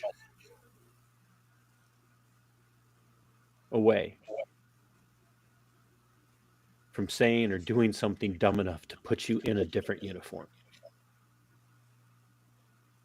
And that was first day with every single one of the new deputies that I was responsible for training.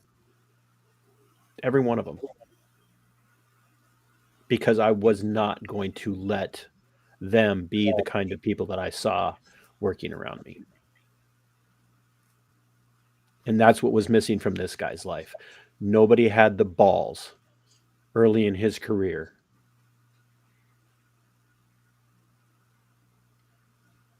to pull him aside and say, dude, this job is not for you. Go work for Blackwater or something if you want to kill people. Maybe I should shut up now so that we can listen to these guys cover their asses with the responding officers. Sorry, Georgie. You good? All right. Fuck.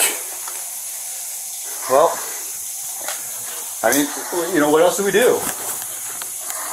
I'm not taking hot boiling water to the fucking face, and it already reached us.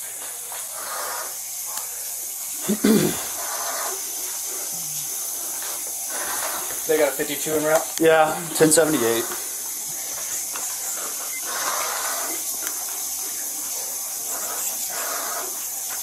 They're 18, she's still breathing, but she's losing a lot of blood from the head.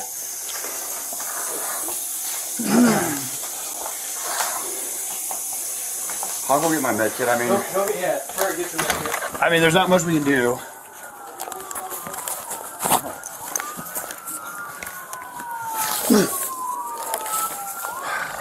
Fuck!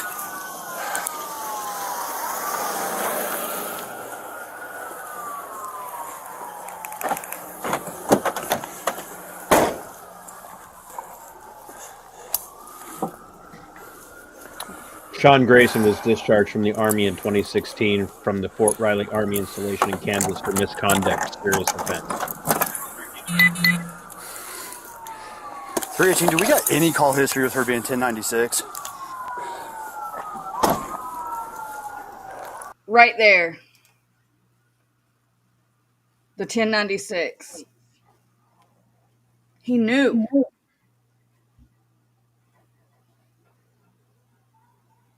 And is now using it as an excuse for what he done.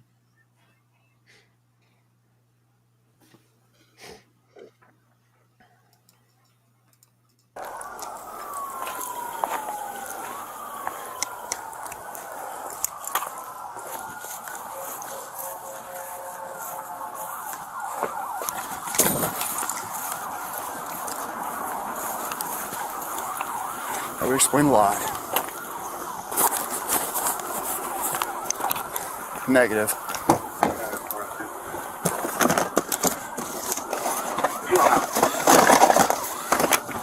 She's in the kitchen.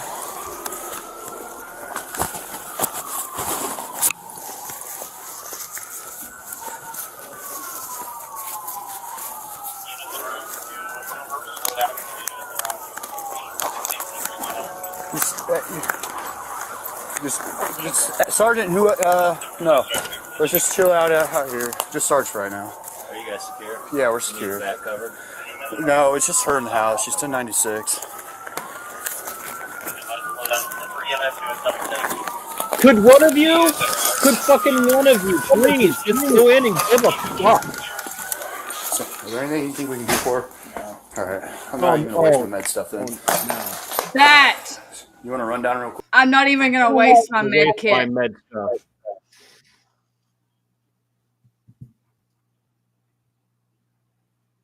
So she's a waste? He's a true piece of shit human being. Skipper, we need to find out what his serious offense was if we can. I mean, we can request it, but it'll likely be denied. But we can request it. Maybe it's somewhere he signed for that to be revealed. But well, for the fact, and folks, multiple law enforcement agencies hired this guy with this on their record.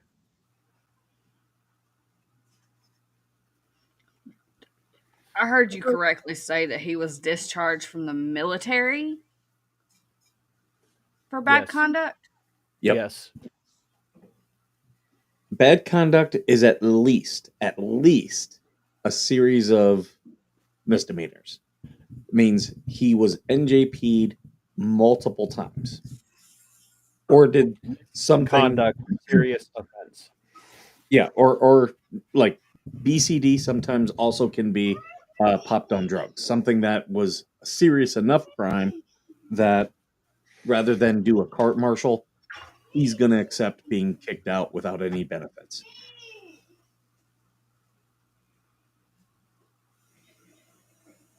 Wow. Dishonorable discharge means they actually went through a court martial. Everything beyond that means they probably had other court martials, like a summary or other stuff, but not enough. It wasn't a serious offense to kick them out. So at least a pattern of misdemeanors. No, Palmer. He is sitting in lockup right now, waiting trial. Hey, Coop. But there aren't enough people sitting in lockup with him. Like his partner should be sitting in lockup. Mm-hmm. And if you guys listen, let's play the rest of this. If you listen, a lot of other people should be without jobs in this situation as well. Yep. Not to mention they let him tape off his own damn murder scene. Down real quick. Nope, not yet. Alright. House is cleared. She was the only one. Where's the gun? No, she had a boiling water and came at me with boiling Where's water. the gun? You shot her? Yeah. She said she was going to rebuke me in the name of Jesus and came out with boiling water. That's what all this is. I was saying rebuke. Alright. And that's where... Fucking lying. What do y'all need from us? Just nothing right now. Just hang out there for me. Thank you.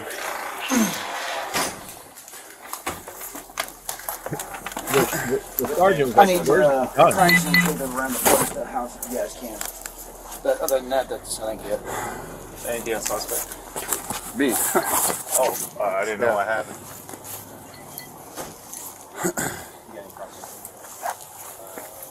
Widows! Yeah, I'm good. This fucking bitch is crazy. Oh! And they're all worried about you okay? You okay? You okay, bro? You okay? You This okay, bro? You okay, bro? motherfucker No, goes, I'm this good. bitch This was fucking fucking bitch is crazy. Ooh. She You know didn't what, do though? anything. I want somebody in the audience, just one person who really believes it, tell me that all of those cops are good cops. They're all good cops.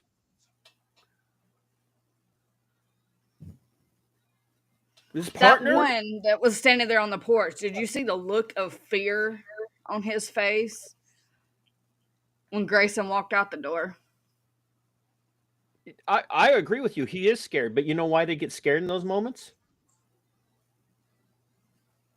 And they'll tell you this because we can't catch a break in the media. I hear it. I heard it all the time, and I still hear it. We can't catch a break in the media. No matter what we do, we're damned if we do. We're damned if we don't.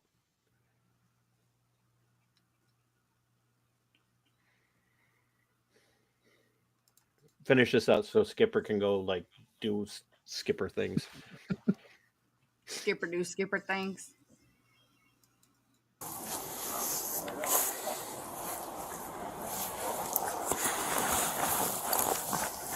Who's got tape? I think I got a roll. I got something coming up.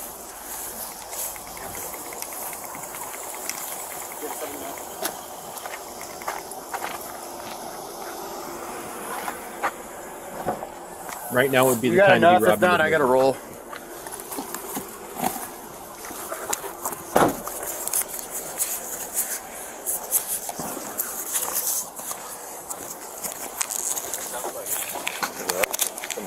Running across the front here. What do you He want? should have been Around the immediately house. put in a squad car at the very least. Yes, and no, told, inside.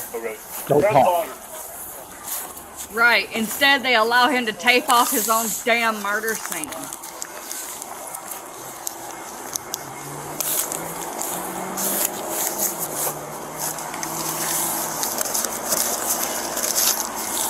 That's good.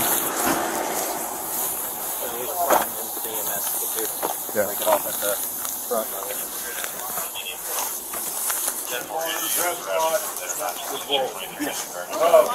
Find a blue blood pressure cup. Let's cut to the garbage cans. Yep.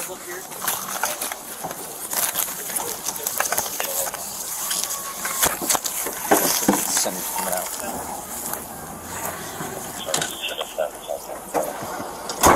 Dawson? Yeah. Where's he at? Inside with me. He's good. Yeah.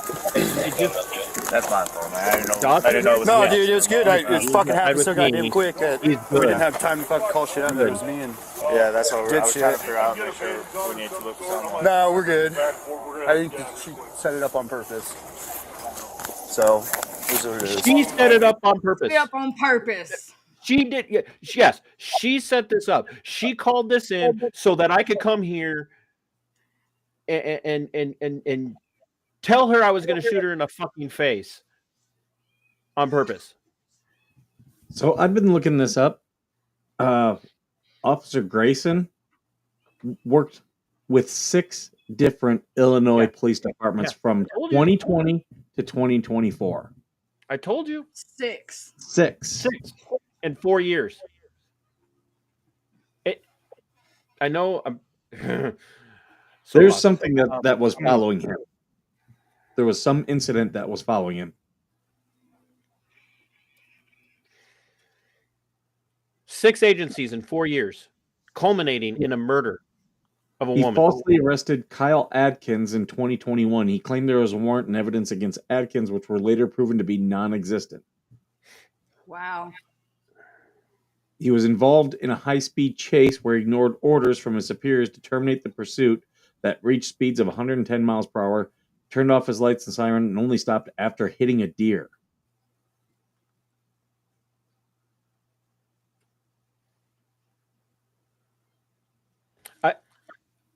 I don't even know. Like, I know Skipper's got to go, and we're going on 2 hours, which is, short stream for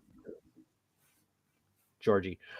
I usually let it go to 2 hours, so.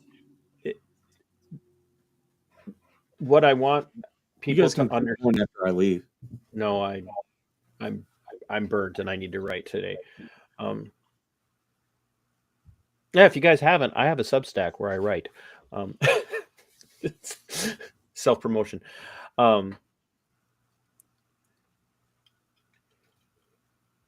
This is not meant to be in your face to anybody, but if you take it that way, I want you to listen to what Skipper was saying. 6 different agencies in 4 years, and then tell me that my assessment is wrong. It's not just individual officers here and there. The entire system is corrupt. The non-corrupted officers do not stand a chance. They end up wanting to leave, or they get talked about by their own agency, and people say, watch out for this guy. He's a hard ass. He doesn't play ball.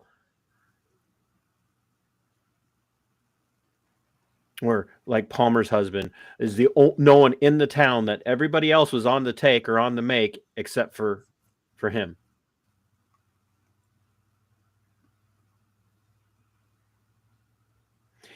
See, it's not just an individual problem.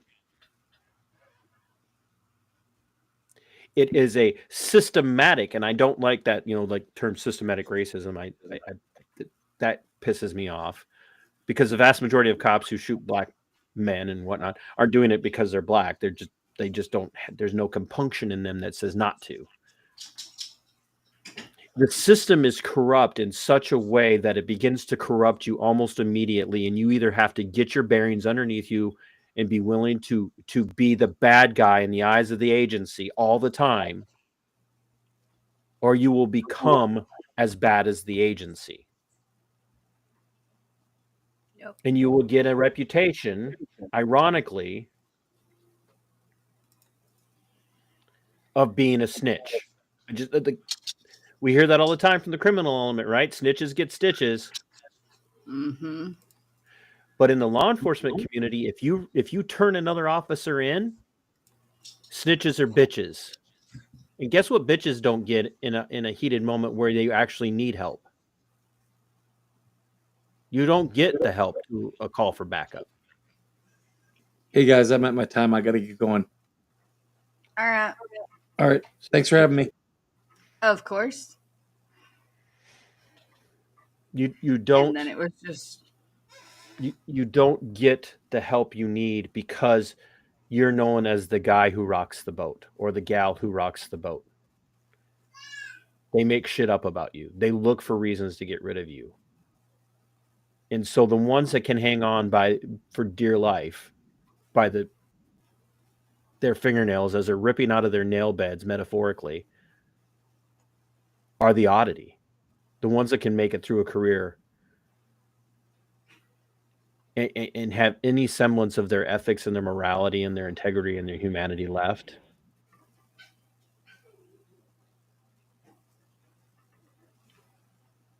are rare. They're just rare. And I'll use the example of where was his partner in this situation. He knew what he did was wrong. Why First didn't thing, he disarm him? Sarge, cuff him and disarm him now. What he did was wrong. Right. And even the sergeant, when he said, "Where's the gun?" Well, there was no gun. It was just a pot of boiling water. The look on the sergeant's face was like, are you fucking kidding me? But yet he did nothing.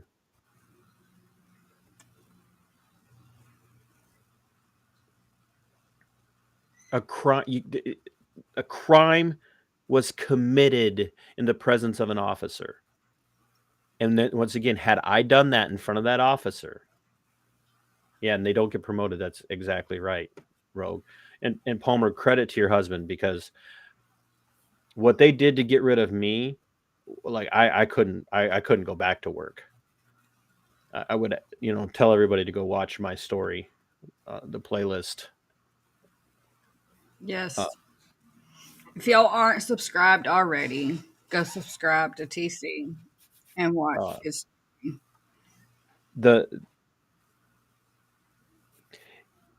And I'll say this, that yeah, I have a very broad definition of what a bad cop is, and it starts with the oath that they take to the Constitution of the United States, the Constitution of their state, and then it's also to enforce the laws of the country or the state that they're in.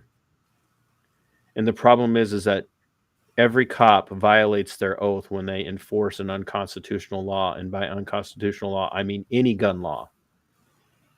Anytime they remove a person in public from a meeting or in public for protesting in front of a city hall, anytime they arrest somebody for trespassing or at city hall, or they arrest somebody for panhandling because the city has an ordinance that says panhandling is illegal. Well, Supreme Court's ruled that panhandling is protected under the First Amendment. But that guy who arrests you with a smile on his face and says, dude, I get it, you got a hard life, but it's illegal, and if you don't leave, I'm going to have to arrest you, violated his oath.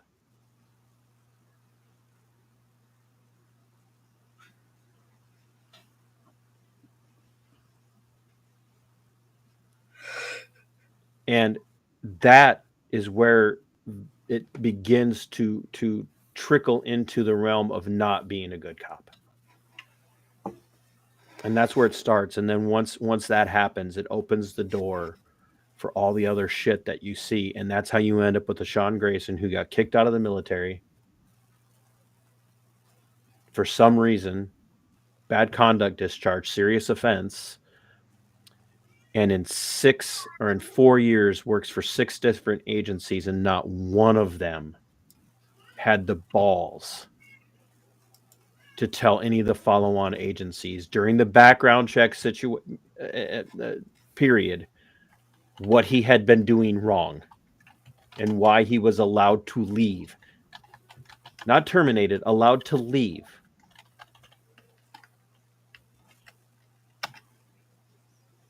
The system is broken and it's corrupt, and that's why Sonya Massey is dead today. It's not just Sean Grayson's fault.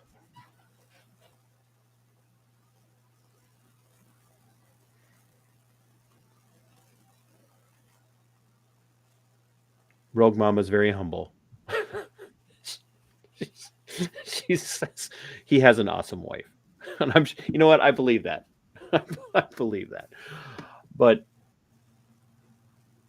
like I said, I know I got emotional, and it's just because I've seen this, my brother won't talk to me to this day.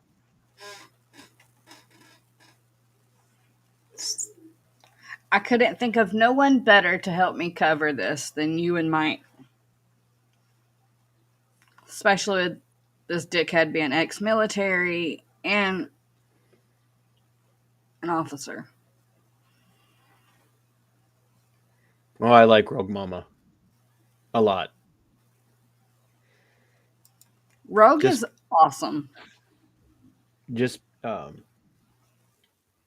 Yeah, Palmer, as I look at what happened during COVID. I tell people all the time that, tyranny with a smile is tyranny all the same. A cop who violates your rights, but he's really nice about it while he's doing it, is still violating your rights. See, we have this misconception that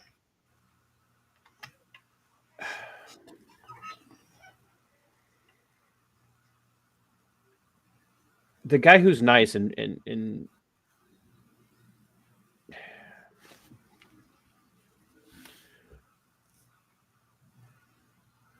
he buys the homeless guy a cup of coffee. Like they're human beings. I'm sure that they're, in their family lives, somebody said the other day in your stream when I got started on this, like, I have multiple family members who are in law enforcement, and they're all good people. Look, I don't dispute that. I'm sure that they are really good to you and good to their neighbors. But that's not how we define this in this situation. See, like, when I signed on the dotted line, so to speak, to join the military, that was the first time I ever swore that oath, and it meant something to me. And when I left the military, that oath stayed really close to me. And so then when I joined with the sheriff's office in Olmsted County, I raised my hand and I swore that oath in front of people.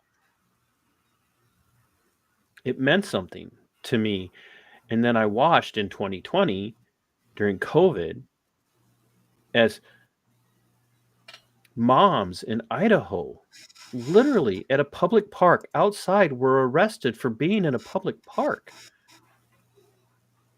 They hadn't broken any law.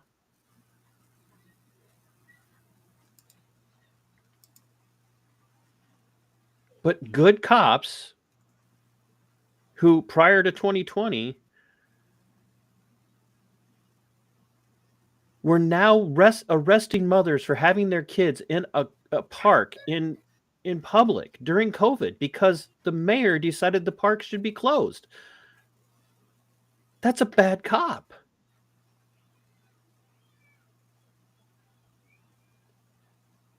Bad cops arrest people for paddleboarding along the beach in California because Governor Newsom closed all the beaches in California. And they got an order that said, you have to do this.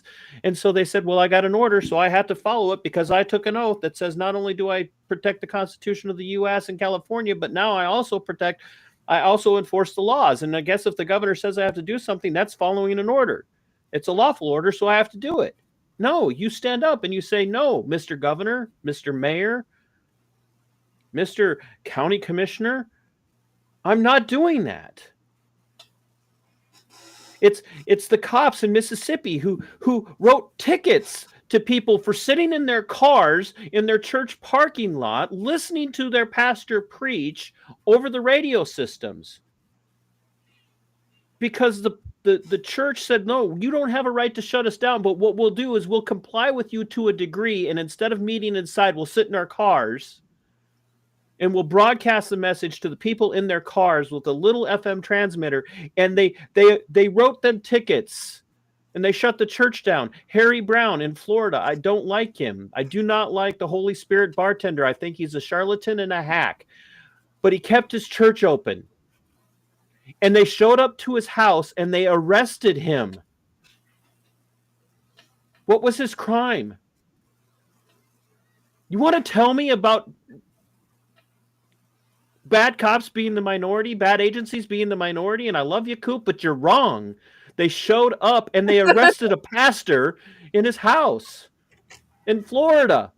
The Liberty State, right? Florida. The state that fucking opened up 2 weeks after it shut down and told Trump, I'm sorry, Mr. President, we're not following this. And Trump threatened to send federal law enforcement in there to shut the state down. But Chad Conister, Trump's pick for the DEA at first, bragged about arresting Harry Brown during COVID, bragged about it, was proud of it.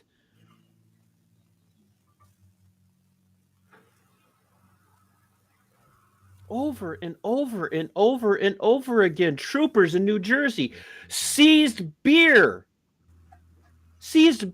from a brewery for staying open and destroyed it. Shut down an athletics club. No, you said Mostar. And that's what I'm trying to get at. Like, find the ones that are good. Find the ones that are, and ask them, do you honor your oath? Have you ever enforced an unconstitutional gun law? Have you ever taken part in an ERPO, a red flag? You find one cop that's enforced a red flag. Find one cop for me who has said no to enforcing red flag laws. And I'll say that one is good. But all the others who won't speak out against red flag legislation,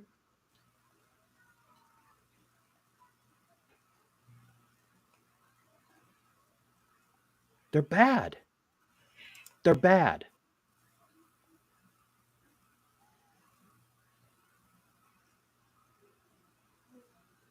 Where did you find that, Darlene? He had 2 DUIs convictions. Grayson did. Trooper Shane Roper here in Minnesota, May 18th, was looking for someone he thought had been speeding along the highway, Rochester, Minnesota. 30 miles from me. I work in Rochester every day.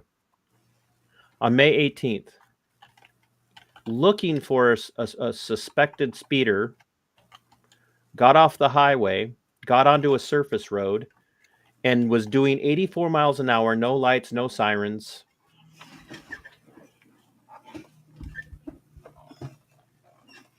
And plowed into a car,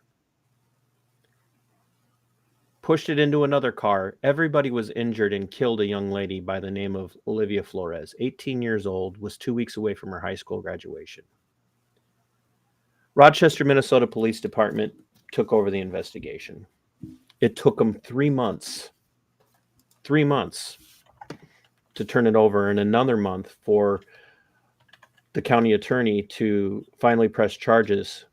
I dug into this and I had all the evidence ahead of time. I knew that this guy had been written up numerous times for that exact kind of behavior.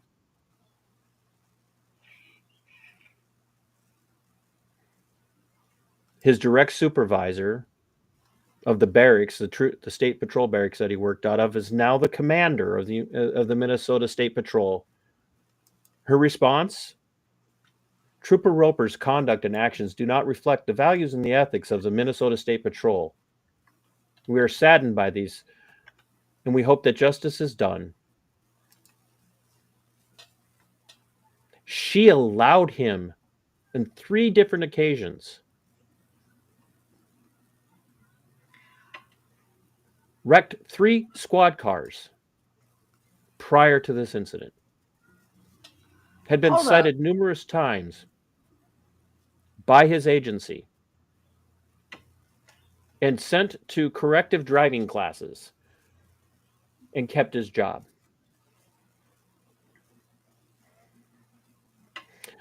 Officer Chad Flatten, Wilmer, Minnesota, Kandiyohi County, 2022, jumps out of his car and approaches a man named Derek Gilbert, calls him by someone else's name, says, "Hey, I got a warrant for your arrest. Come here." He says, "You know who I am.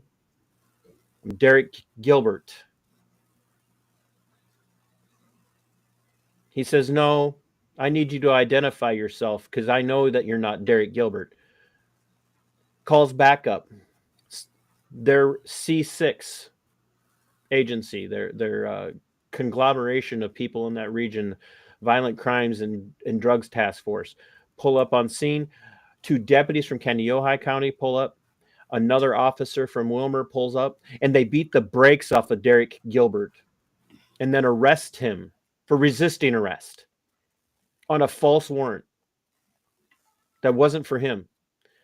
And then they charge him to cover it up. And the county attorney, the city attorney, keep the charges open for 6 months before they realize they're going to get their asses handed to them in court, and they dismiss the charges. This year, the Minnesota ACLU picks up Derek Gilbert's case, and just before they're ready to file the civil suit, Officer Chris Flatten decides he's going to go to work for the Kandiyohi County Sheriff's Office with this civil litigation hanging over his head. And when confronted about it by the media, the chief of police says, "Well, my officers did nothing wrong. Derek Gilbert just happened to be a black man in the wrong town at the right time." Christopher Flatten then, in July of this year, after being on the job with Kandiyohi County for less than 6 months, gets drunk while on duty, is spotted driving down the highway by no less than 2 witnesses who report him for his driving. They call it in. He proceeds to exit the highway and, at full speed, launches his vehicle over an intersecting road where it then rolls. Responding officers call life flight and fly him to a hospital outside of the county with non-life-threatening injuries.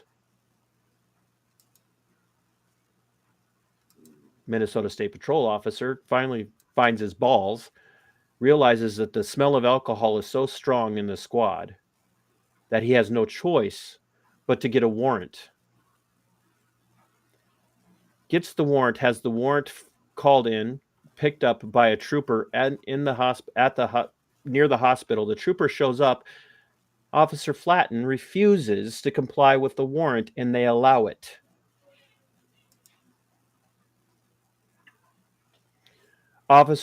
Deputy Roger Muffley of Meeker County, neighboring Candy Ojai County, back in February of this year, gets drunk at a bar with a 16-year-old.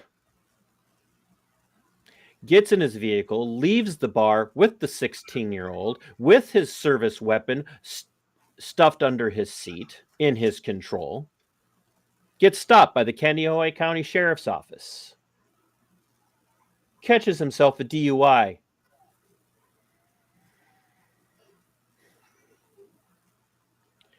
Did he lose his job? Nope. He got a little slap on the wrist from the Minnesota Police Officer Standards and Training, the licensing agency for the state of Minnesota.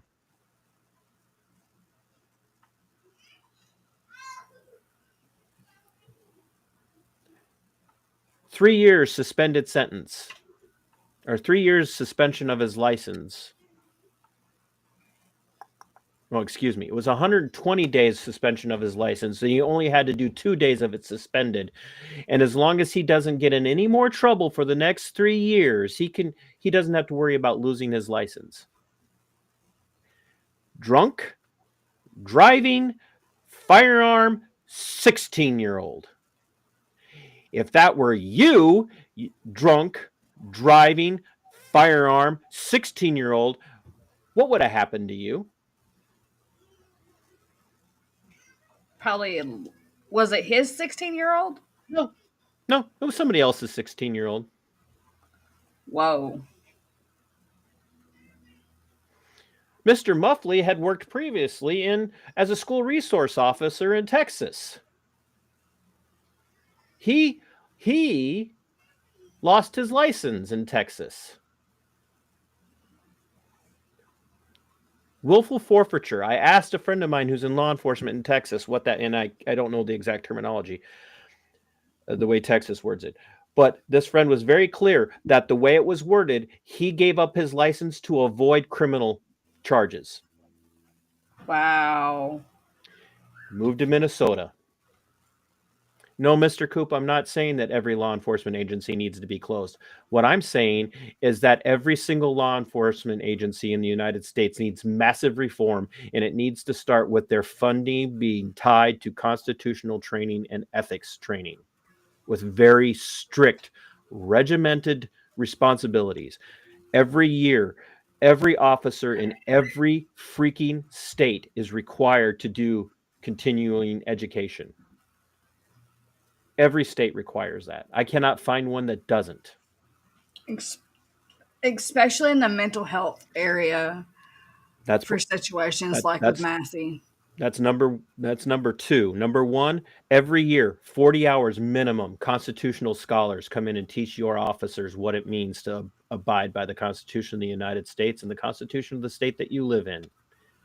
They need to understand case law when it comes to First, Second Amendment, Fourth and Fifth Amendment, Eighth Amendment. Failure to comply with that, you lose your funding. Failure to demonstrate proficiency in that, your agency loses its funding. Number 2, mental health crisis intervention training mandatory every year. 40 hours minimum. Minimum.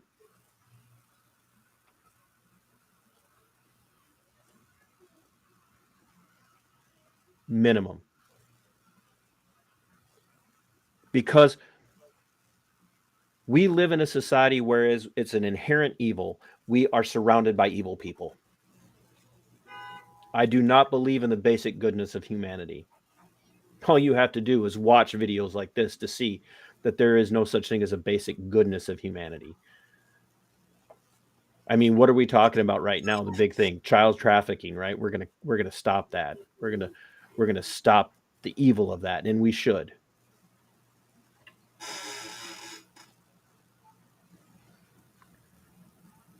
I just don't get how it can be so hard to do the right thing for people. The reason why it is such a problem in the law enforcement world is because they're protected when they do something wrong. And it starts with qualified immunity.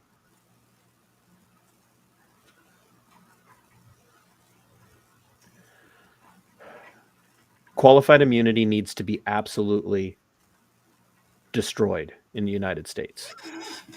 Every single officer needs to carry their own bonded insurance. Every single one of them. But and people don't know this. Qualified immunity is not legislation. There isn't a law about qualified immunity that establishes it. What established qualified immunity are a series of Supreme Court cases coming up from lower courts. That says as long as an officer is doing something in good faith, they don't have to worry about the financial repercussions of what they've done, even if they have violated somebody's rights. There's an example. A canine officer sicks his dog on a handcuffed, proned out suspect. Handcuffed, proned out suspect. The suspect's attorney rightfully says, not only was my client not resisting, my client was not a threat to anyone, and your canine officer continued to sick his dog on my client. Sued civilly. Violation of constitutional rights. Cruel and unusual punishment. Deprivation of rights under the color of law.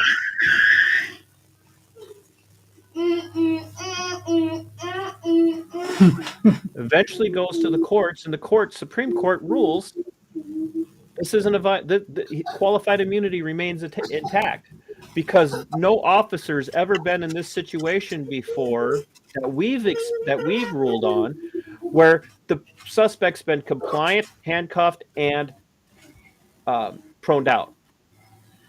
But the next time that a canine officer, sicks their dog on a compliant, proned out, handcuffed individual, they won't have qualified immunity.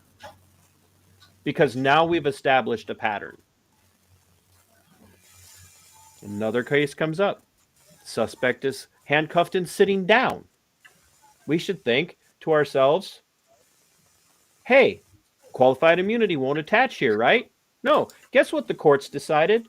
Because this was different by 1 degree than the last one, qualified immunity remains intact. In the degree, the difference between sitting down and being proned out.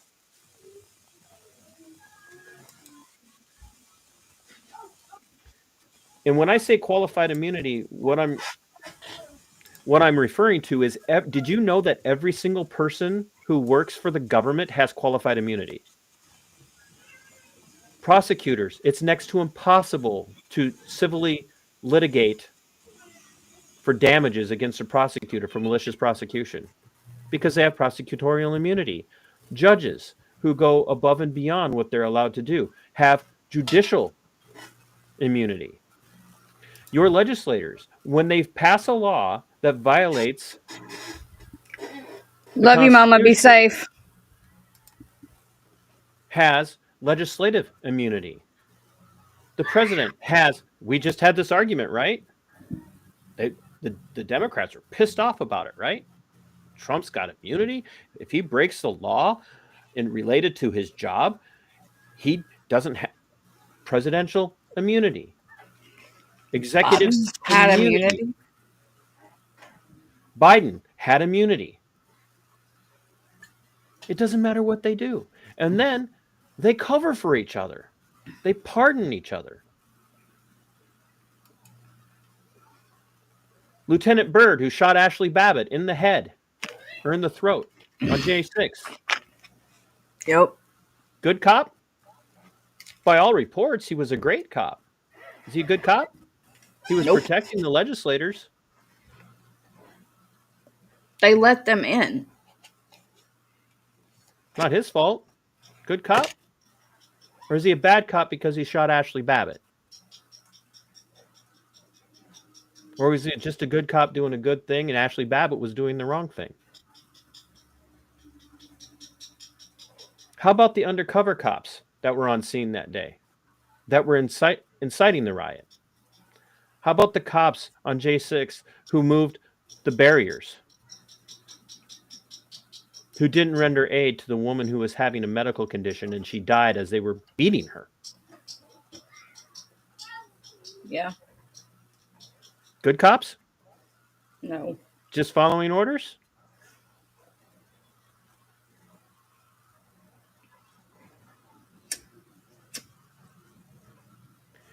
See, the concern that I have is not that they're all really bad people. Look, I know when they go home, they probably kiss their dogs. They probably cuddle with their 2-year-olds or with their grandchildren. I get that. It's not about what they do to their dog and their family. It's about what they do while they're on duty to their neighbors. It's about what rules and laws and orders they're willing to follow as long as it doesn't cause them to lose their job or lose their pension. And if the response is they're just following orders, then why did we hang all of the Nazi concentration camp guards? They were just following orders. Unless you think I'm overreacting, where do you think it started? If you guys haven't yet, I would challenge every single one of you, whether you like to read by holding the book in your hand or listen to it, which I think is a valid form of reading. I'm not a purist. I do a lot of audiobooks. I want you all, every single person,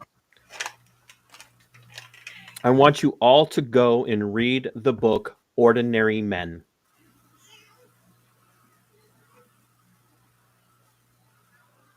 It's a psychological study, but it's written in a very engaging way. It's a psychological study and commentary on the men who made up a military police battalion during World War II for Germany. They were they were reservists.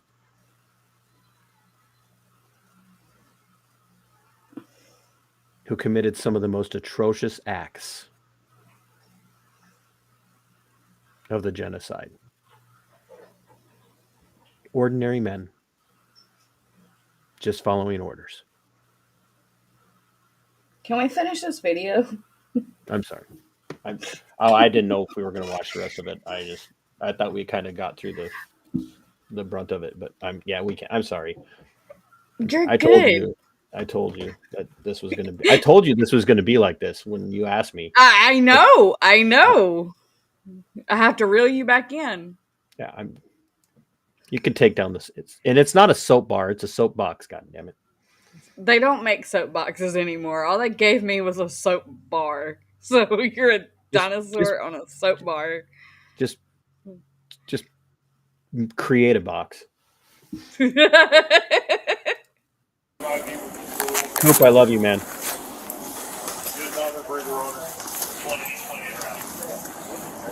Said don't go in. I have tough choice. Try not to move that bag. We'll take her out on a backboard so you don't have to move that.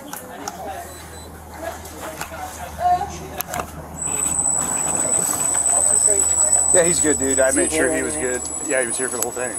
No, did you get hit? No. We barely got missed. Okay. Jesus Christ. My Every single water! time, Hey guys, grab every the single backboard. time I watch this, every single time, it just. We're quiet on this one. I'm gonna chill in my car.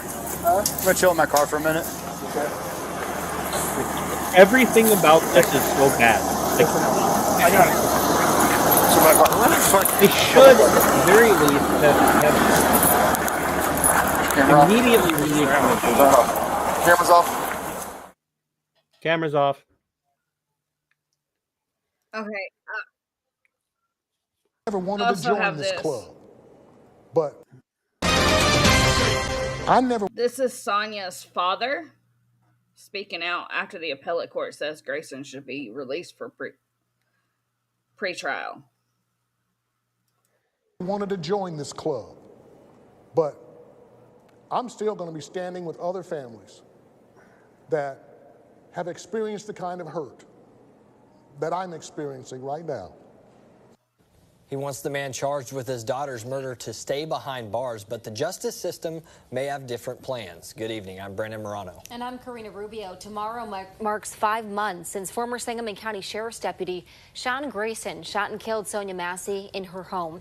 He's charged with her murder and has been in jail since he was arrested. But an appellate court ruled Grayson should be released pre-trial with restrictions. Our Capitol Bureau Chief Cole Hankey sat down with Massey's father to talk about the last 5 months and what it would mean to them if Grayson was released pre-trial. Wilburn speaks to a crowd about his daughter's death. He projects a righteous anger fit for a furious father. Until a undertaker puts some embalming fluid in this body, I'm going to fight to keep my daughter's killer in a jail cell. But when he's alone, the reality truly sets in. It's that time when I'm alone that I really, really meditate on our conversations. It's been 5 months since former Sangamon County Sheriff's Deputy Sean Grayson shot and killed Wilburn's daughter Sonya Massey in her own home. Grayson has sat in jail since that time, detained pre-trial under the Safety Act. But now, Wilburn has to grapple with the idea that Grayson could be released pre-trial.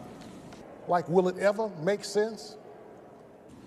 An Illinois appellate court ruled against Sangamon County State's Attorney John Milheiser's argument that Grayson would be a threat to the public if released. If these 3 appellate court justices think that Sean Grayson is not a danger to society, move him into their house. Let's see if their wife and kids will allow him to move and live in their house with them. Wilburn currently lives in Arkansas. He's made the trip back to Springfield several times since Massey's death. But when Wilburn leaves town, the voices don't die down. Massey's other relatives are continuing the fight. I think will hurt my auntie real bad. So I'm just asking to do anything to not let him out of jail. Wilburn doesn't see his own distance from the city as a detriment because he doesn't see this as an isolated issue. He wants change nationwide. He and the rest of the Massey family have been clear they won't give up until they have it. Those are the kinds of things that I've dedicated my life to make those kind of changes, whatever it takes. Reporting in Springfield, I'm Cole Hankey.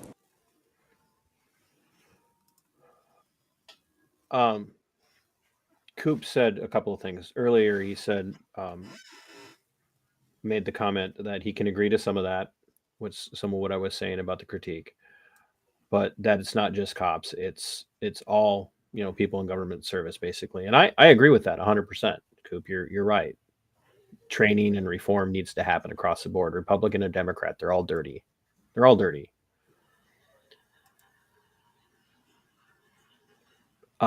The difference, Coop, and again, I respect you, man. I love you, brother. The biggest difference is that no other aspect of the state, and that's not my terminology, but that's what I prefer to use. The state. We are the government. We the people are the government. They are our servants. But no other form of the state has monopoly on violence. So the state has the monopoly on violence, and then they grant the violence to law enforcement. So while your legislator might be corrupt, while your mayor or your city council or your county commission, they may be corrupt, their corruption dies with them unless they have armed men and women willing to enforce their violations of the Constitution, their corruption onto you. That's what makes it different. You have to unravel the corruption somehow, and you unravel it by destroying the corruption, by killing it at its root. And you kill it at its root by training it out of every single person that wants to carry a gun and a badge and has the authority to take your life and your freedom and everything that goes with it from you on nothing more than an accusation of reasonable, articulable suspicion. That's the difference.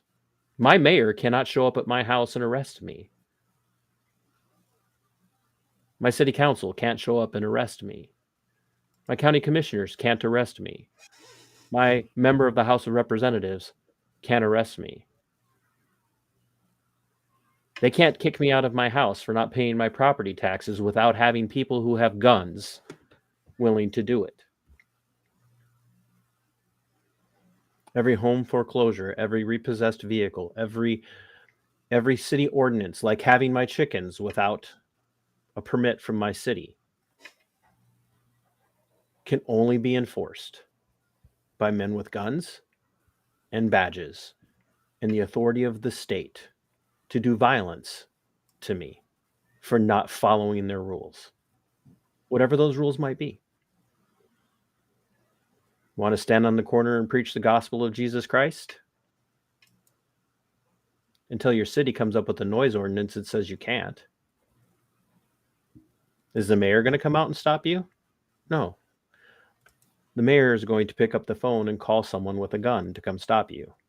And if he wants to keep his job, he's going to do what the mayor tells him to do. That's the difference. Our founding fathers, when they brought forth this nation, this country, we're not a nation, we're a country, we're a constitutional republic. When they brought this constitutional republic upon this land, they said, we're warning you against having a standing army. And we went a really long time without having a standing army. Every time there was a conflict, they had to create an army from scratch. But then something happened. The inception of paid full-time law enforcement. It has become the standing army that they warned us about. News just came out this week in our area, and this is happening all across the United States. If you think I'm crazy, just look it up. I guarantee you, if it hasn't happened yet in your agency, your local sheriff's office, your local police department, it is coming, because every single agency takes money from the federal government. And because every single agency takes money from the federal government, they're obligated to do what the federal government tells them to do. Every single agency is going to encrypted radio communications, which means your scanners won't work anymore. That you're not going to be able to listen to police calls anymore.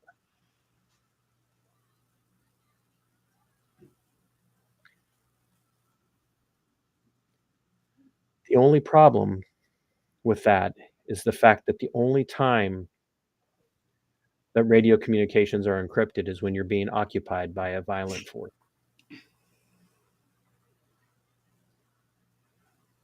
Your enemy encrypts his communication so he can hide from you what he's doing.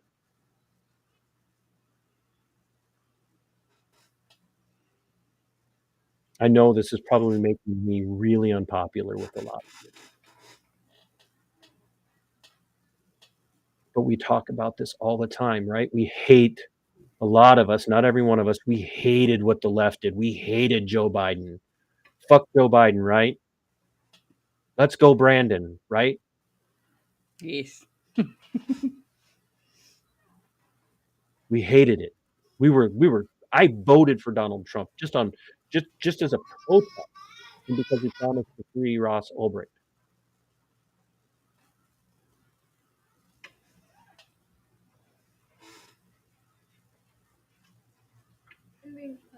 But the reality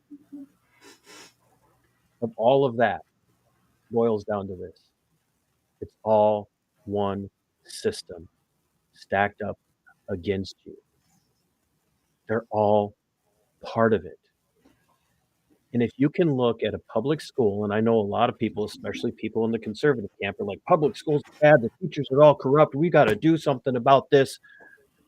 If the teachers are corrupt, we don't trust them. Why do we trust the cops? Blanketly.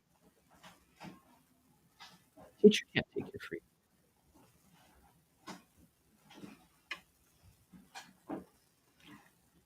I think a lot of us Go ahead.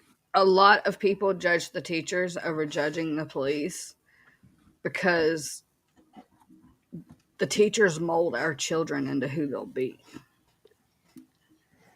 Yeah, but do you know what the teachers are teaching your kids more than anything? People say this all the time. The public school system has failed. It hasn't. The public school system is doing exactly what it was designed to do by John Dewey.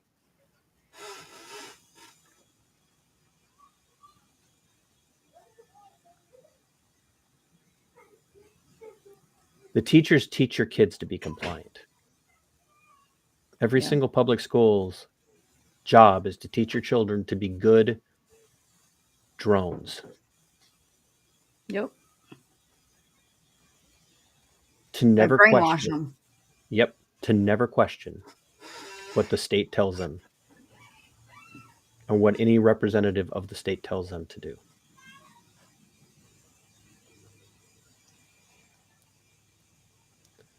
I agree with you. We are a big country.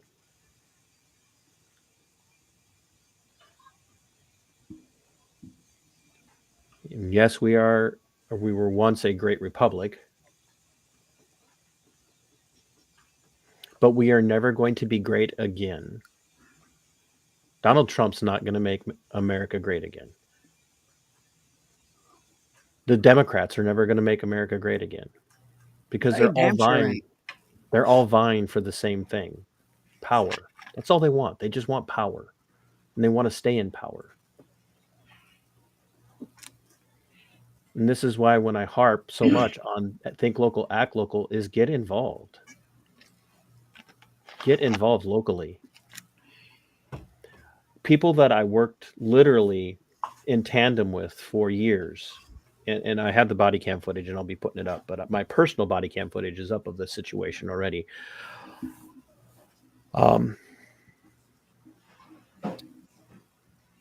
January of 2023, I was asked to go and cover an event by the DFL, Minnesota Democratic Farmer Laborers Union, the Democrats in Minnesota. I was asked to go cover a town hall meeting. And we got there and I had all my cameras and I was live streaming my body cam. I had a body cam on, GoPro. And the first thing that they did was it was being held at a university center, University of Minnesota Center in Rochester, Minnesota. Third largest metro area in the state. Police officers that knew me. First thing that they did is they sent out campus security to tell us that we couldn't be there, that we couldn't be on the campus, even though it is publicly funded taxpayer property. They were telling us they were going to trespass us and we had to leave. Then I told her, like, you had better go actually get somebody that has some authority to come and have this conversation with us. Well, we'll just call the cops. I said, yes, please do that. I went inside. I saw all sorts of people who were there supporting the Democrats, wearing T-shirts, holding signs. And then I saw an officer that I knew come in. He was looking around. I know he was looking for me because they had told him that the guy with this beanie. And I saw him, so I followed him out. And then he goes, all right, guys, you can go in, but you can't take your signs. And I said, oh, wait a minute, why not? And he goes, because they don't want the signs in there. And I said that they don't get to do that. And he goes, well, they can do that. This is private property. And I said, it's not private property. This is publicly funded taxpayer property. And they can't do that. He knew me. And he was an ass out of the gate to me. He eventually ended up shoving me as I was trying to enter the building.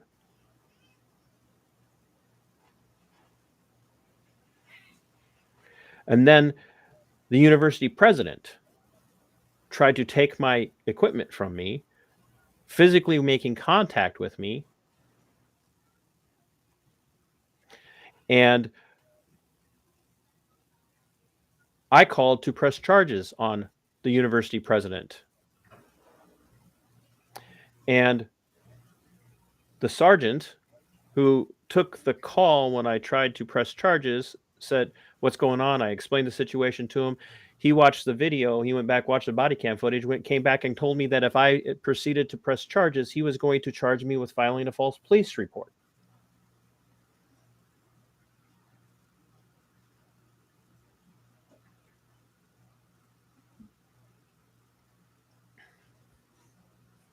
See, we don't make any changes to how the entire country operates until we make reforms where they matter in the places that we can. And we are never going to reform Congress. We are never going to reform the House or the Senate. We're never going to reform the courts. We're never going to get a decent president until we take our focus off of them, because the president doesn't matter. The president should have no power. The only thing he should be doing is entering into treaties and sending ambassadors. That's it. The system of checks and balances is gone. And so where it matters is at the local level, and we're not going to have any impact on the local level until we get reform for the police, and we get reform for our city councils and our mayors and our county commissioners and our sheriff's offices. And that means the first thing out of the gate is that every good agency is going to say, yes, we need reform, we need constitutional training, and we need mental health training right now. So all of this stuff stops. But it's never going to happen because too many people are like, okay, well, that's that agency over there. That's not my agency. And I got news for you. It is your agency.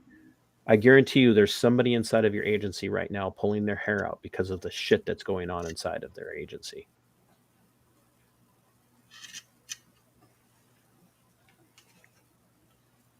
Because we never hear about all the dirt that's going on behind the scenes. Ask the people that you know in law enforcement if they've ever taken part in a civil asset forfeiture, where they've never charged a person with the crime, but because they pulled them over and they had $10,000 in cash on them, they have permission from the government to take that money on the presumption that it was gotten through illegal, illicit activity.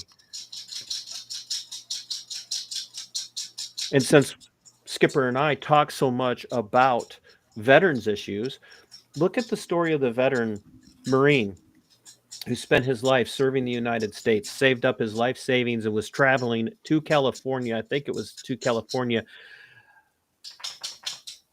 Thousands and thousands and thousands of dollars in cash on him.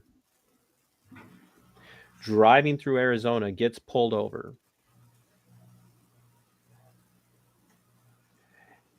And has, minor traffic infraction, very cooperative with law enforcement. They seized his life savings that he was taking to help his daughter buy a house in California. He's still fighting that case. 5, 6, 7 years later. Why did they take his money? Because it was a large sum of money, and no one travels with that much money unless that's to sell drugs or gotten from drugs. Wow.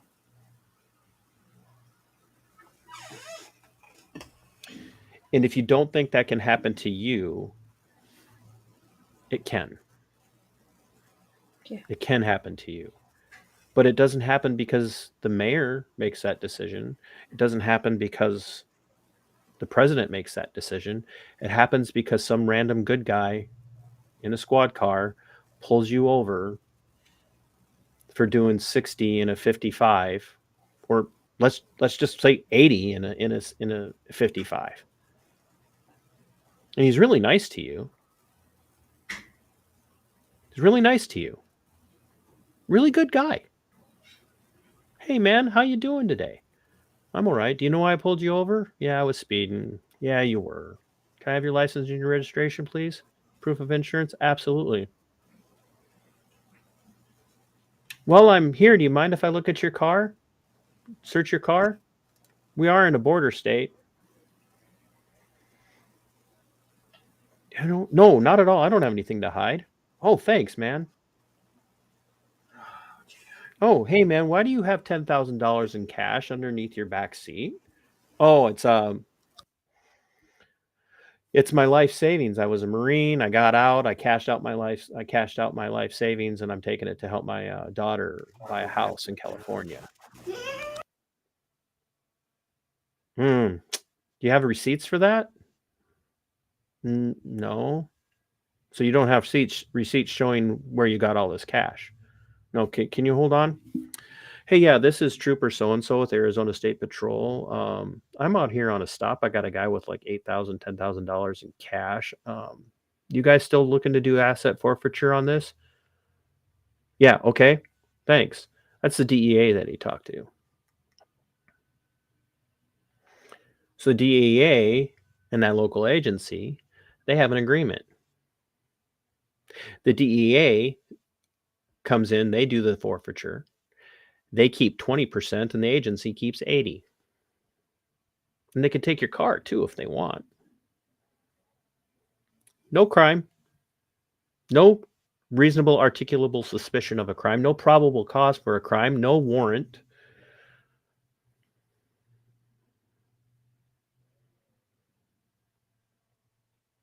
You don't get charged. Your money just gets seized. Your car just gets seized. And now you have to fight in court, civil court. Because what they do, it's a weird way of saying it, but they basically charge your money with the crime. They charge your car with the crime. They charge your house with the crime.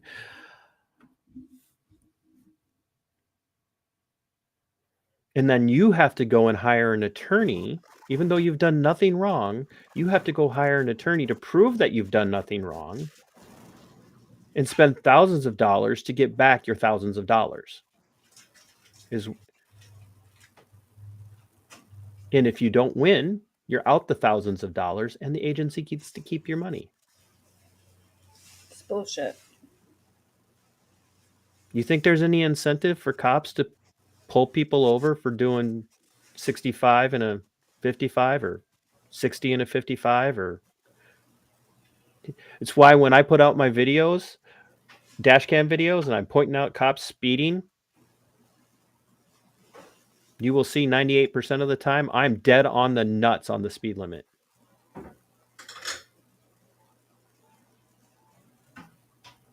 I've got a video I'm going to put out on Monday.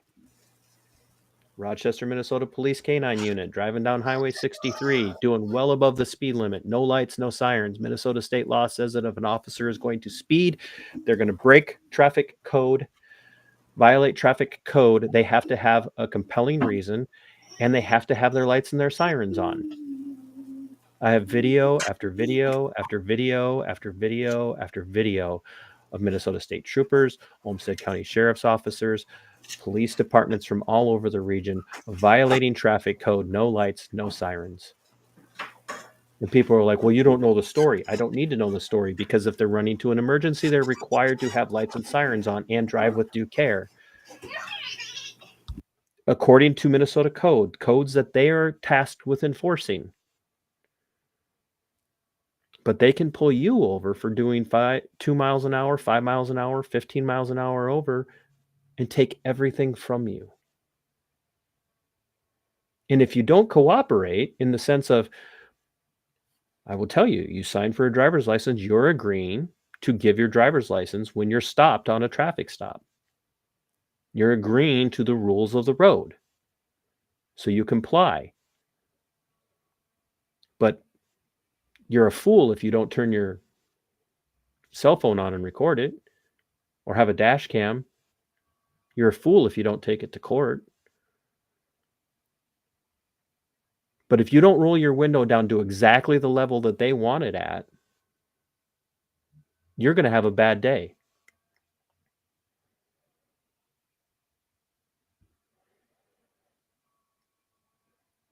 They're going to take it out on you. I guarantee you, and I know this for a fact because I've been told, I have I have a screen, I have a jacket, because I've had contact with law enforcement since I left the law enforcement world. I have a jacket, I have a screen.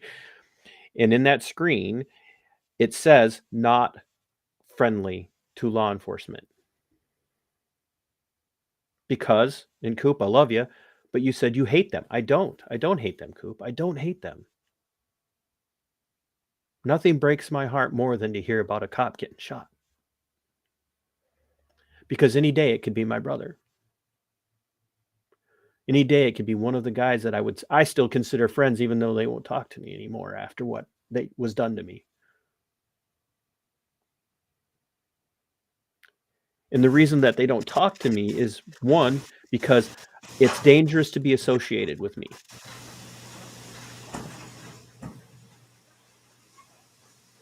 Because they got to protect their jobs. And two, because I'm talking about the things that I know that go on behind the scenes that other people will never see or hear about until they start to open their eyes and their ears and pay attention and listen.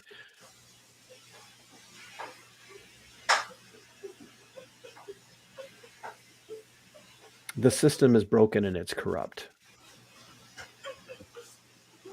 And 6 agencies fired. Well, excuse me, they didn't fire him. 6 agencies in Illinois, knowing that Sean Grayson was kicked out of the Army on a bad conduct discharge, serious offense, even with that in his background. Whatever it was, the first agency hired him, allowed him to resign, was then allowed to go to agency number 2, violate their rules, was allowed to resign, go to agency number 3, violated their rules, was allowed to resign, go to agency number 4, violated their rules, was allowed to resign, goes to agency number 5, violates their rules, is allowed to resign, goes to agency number 6. Not one of the previous 5 agencies ever said boo.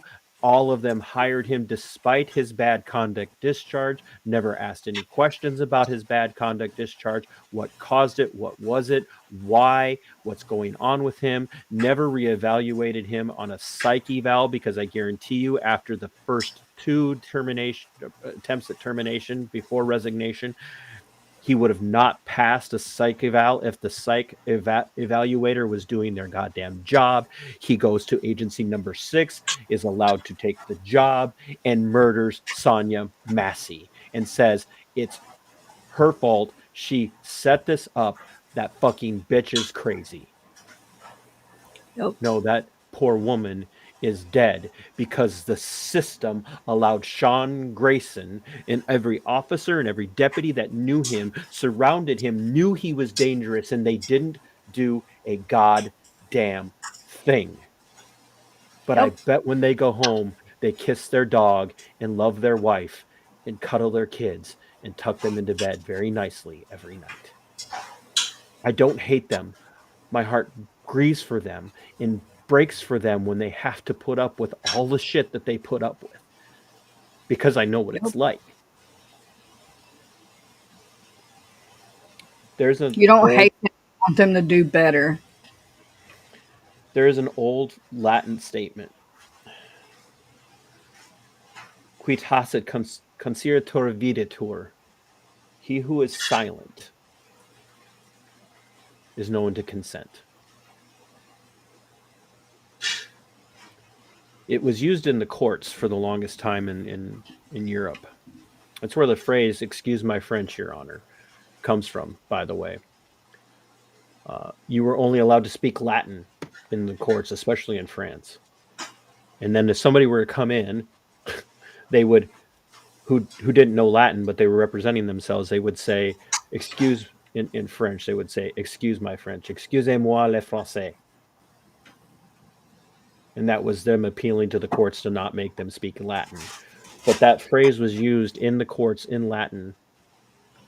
In other words, anybody who didn't speak out in the face of a terrible crime was considered part and parcel part of the crime, because they were remaining silent and refusing to do something about it. So a lot of the guys that we know of as good cops probably are just really good guys. But if they're not doing anything about the bullies in their agency, they are part of the problem. And I want better for them. I really do. I want better for them. Because if we can get better for them, law enforcement will change itself. It won't need some agitator on the outside like me calling for it all the time. But they need to know that we're behind them. They don't need us to say, it's just a few bad apples. No, because bad apples ruin good apples. No good apple ever makes a bad apple good unless they pick up the bad apple and throw it out. Yep. You're never going to cure a barrel of bad apples by leaving the bad apple in there, hoping that the good apples rub off on it. You got to go in there and you got to remove the bad apple. It's cancer. You got to cut the cancer out. But they need to know that we're going to back them up. They need to know that we're going to be there and we're going to watch out for them. And if they come for them when they do the right thing in those moments, they need to know that we will speak up for them. And just sitting here and saying things like, well, it's mostly good. They're mostly good guys. That's giving cover to the bad ones. Exactly, Paul. Sometimes the good guys don't know who to trust or who to go to. It's why to this day, I still have officers from around the country and from the state of Minnesota will say, hey, TC, I got a story for you. I just don't tell anybody where you got it, because they're scared, and I get it. I get it. They got to find their voices. They need a voice. And the best way for them to know who to talk to, or to know that there are people out there who are going to tell the truth, who are willing to say the entire system needs reform. All of it.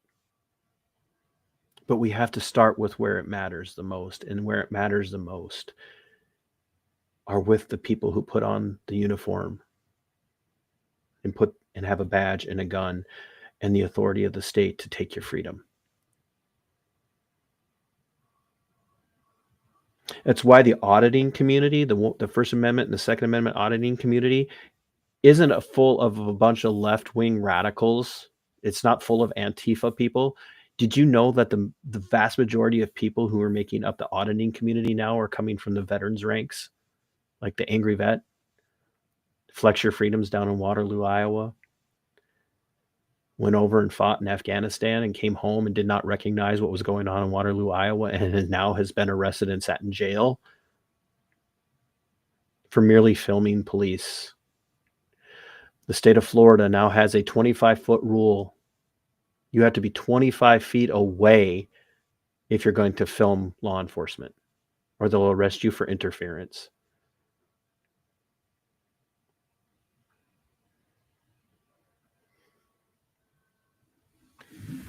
we have to ask ourselves why these things are happening. We have to ask ourselves why states are going to totally encrypted, law enforcement agencies across each state are going to totally encrypted communications. And part of it is because now you can have an app on your phone that works as a scanner, and you can hear that they're having a situation that's taking place in downtown, and you can show up and you can record it. But if they encrypt, you can't hear about it and you can't be there to record. And as much as we talk about body cam footage disappears all the time.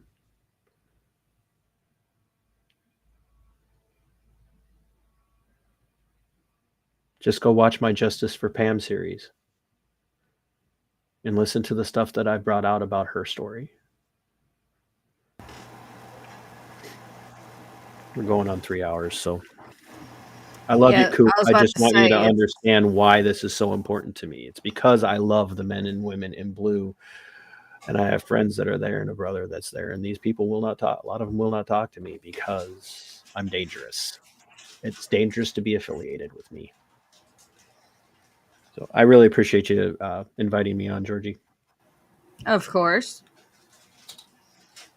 I love hearing your insight with this stuff, and with what I was covering today, it needed to be heard from someone that knows from the inside what it's like. All right. You should probably kick me out of here, and I'll go feed my chickens. Guys, make sure, if you're not, to go subscribe to TC at Minnesota Black Robe Regiment. And we're going to head out of here because it is dinner time here in Tennessee. So remember, guys, you are one of a kind and never let anyone dim your light. Bye, guys.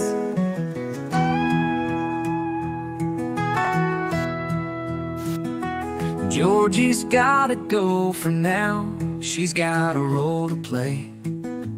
Kids are calling, life's a sprawling, never a dull day. She loves all her subscribers, each and every one. But mom, life's calling louder till the setting sun. Goodbye for now, dear friends, till we meet again. Georgie's heart is full of love for every message sent. You're one of a kind, don't let them dim your light. She'll be back real soon, till then, good night. In the quiet of the evening, when the kids are fast asleep, Georgie reads your messages, a treasure she'll keep. Though she's busy now, her mind's on you all, wondering about your days and nights as the raindrops fall. Goodbye for now, dear friends, till we meet again. Georgie's heart is full of love for every message sent. You're one of a kind, don't let them dim your light. She'll be back real soon, till then, good night. Mom's life is a journey full of ups and downs, but in every single moment, love's the sweetest sound. She'll be back to share her stories, her laughter and her tears. But for now, she blows a kiss to you near and dear. Georgie sees the beauty in every simple thing, from the morning light to the quiet night, and all the joy it brings. So hold on to your passions and let your spirit soar. She's grateful for your love and can't wait to share more.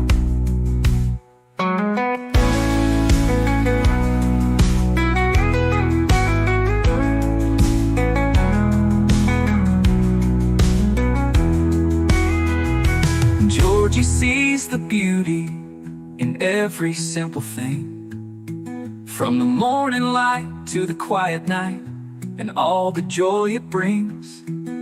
So hold on to your passions and let your spirit soar. She's grateful for your love and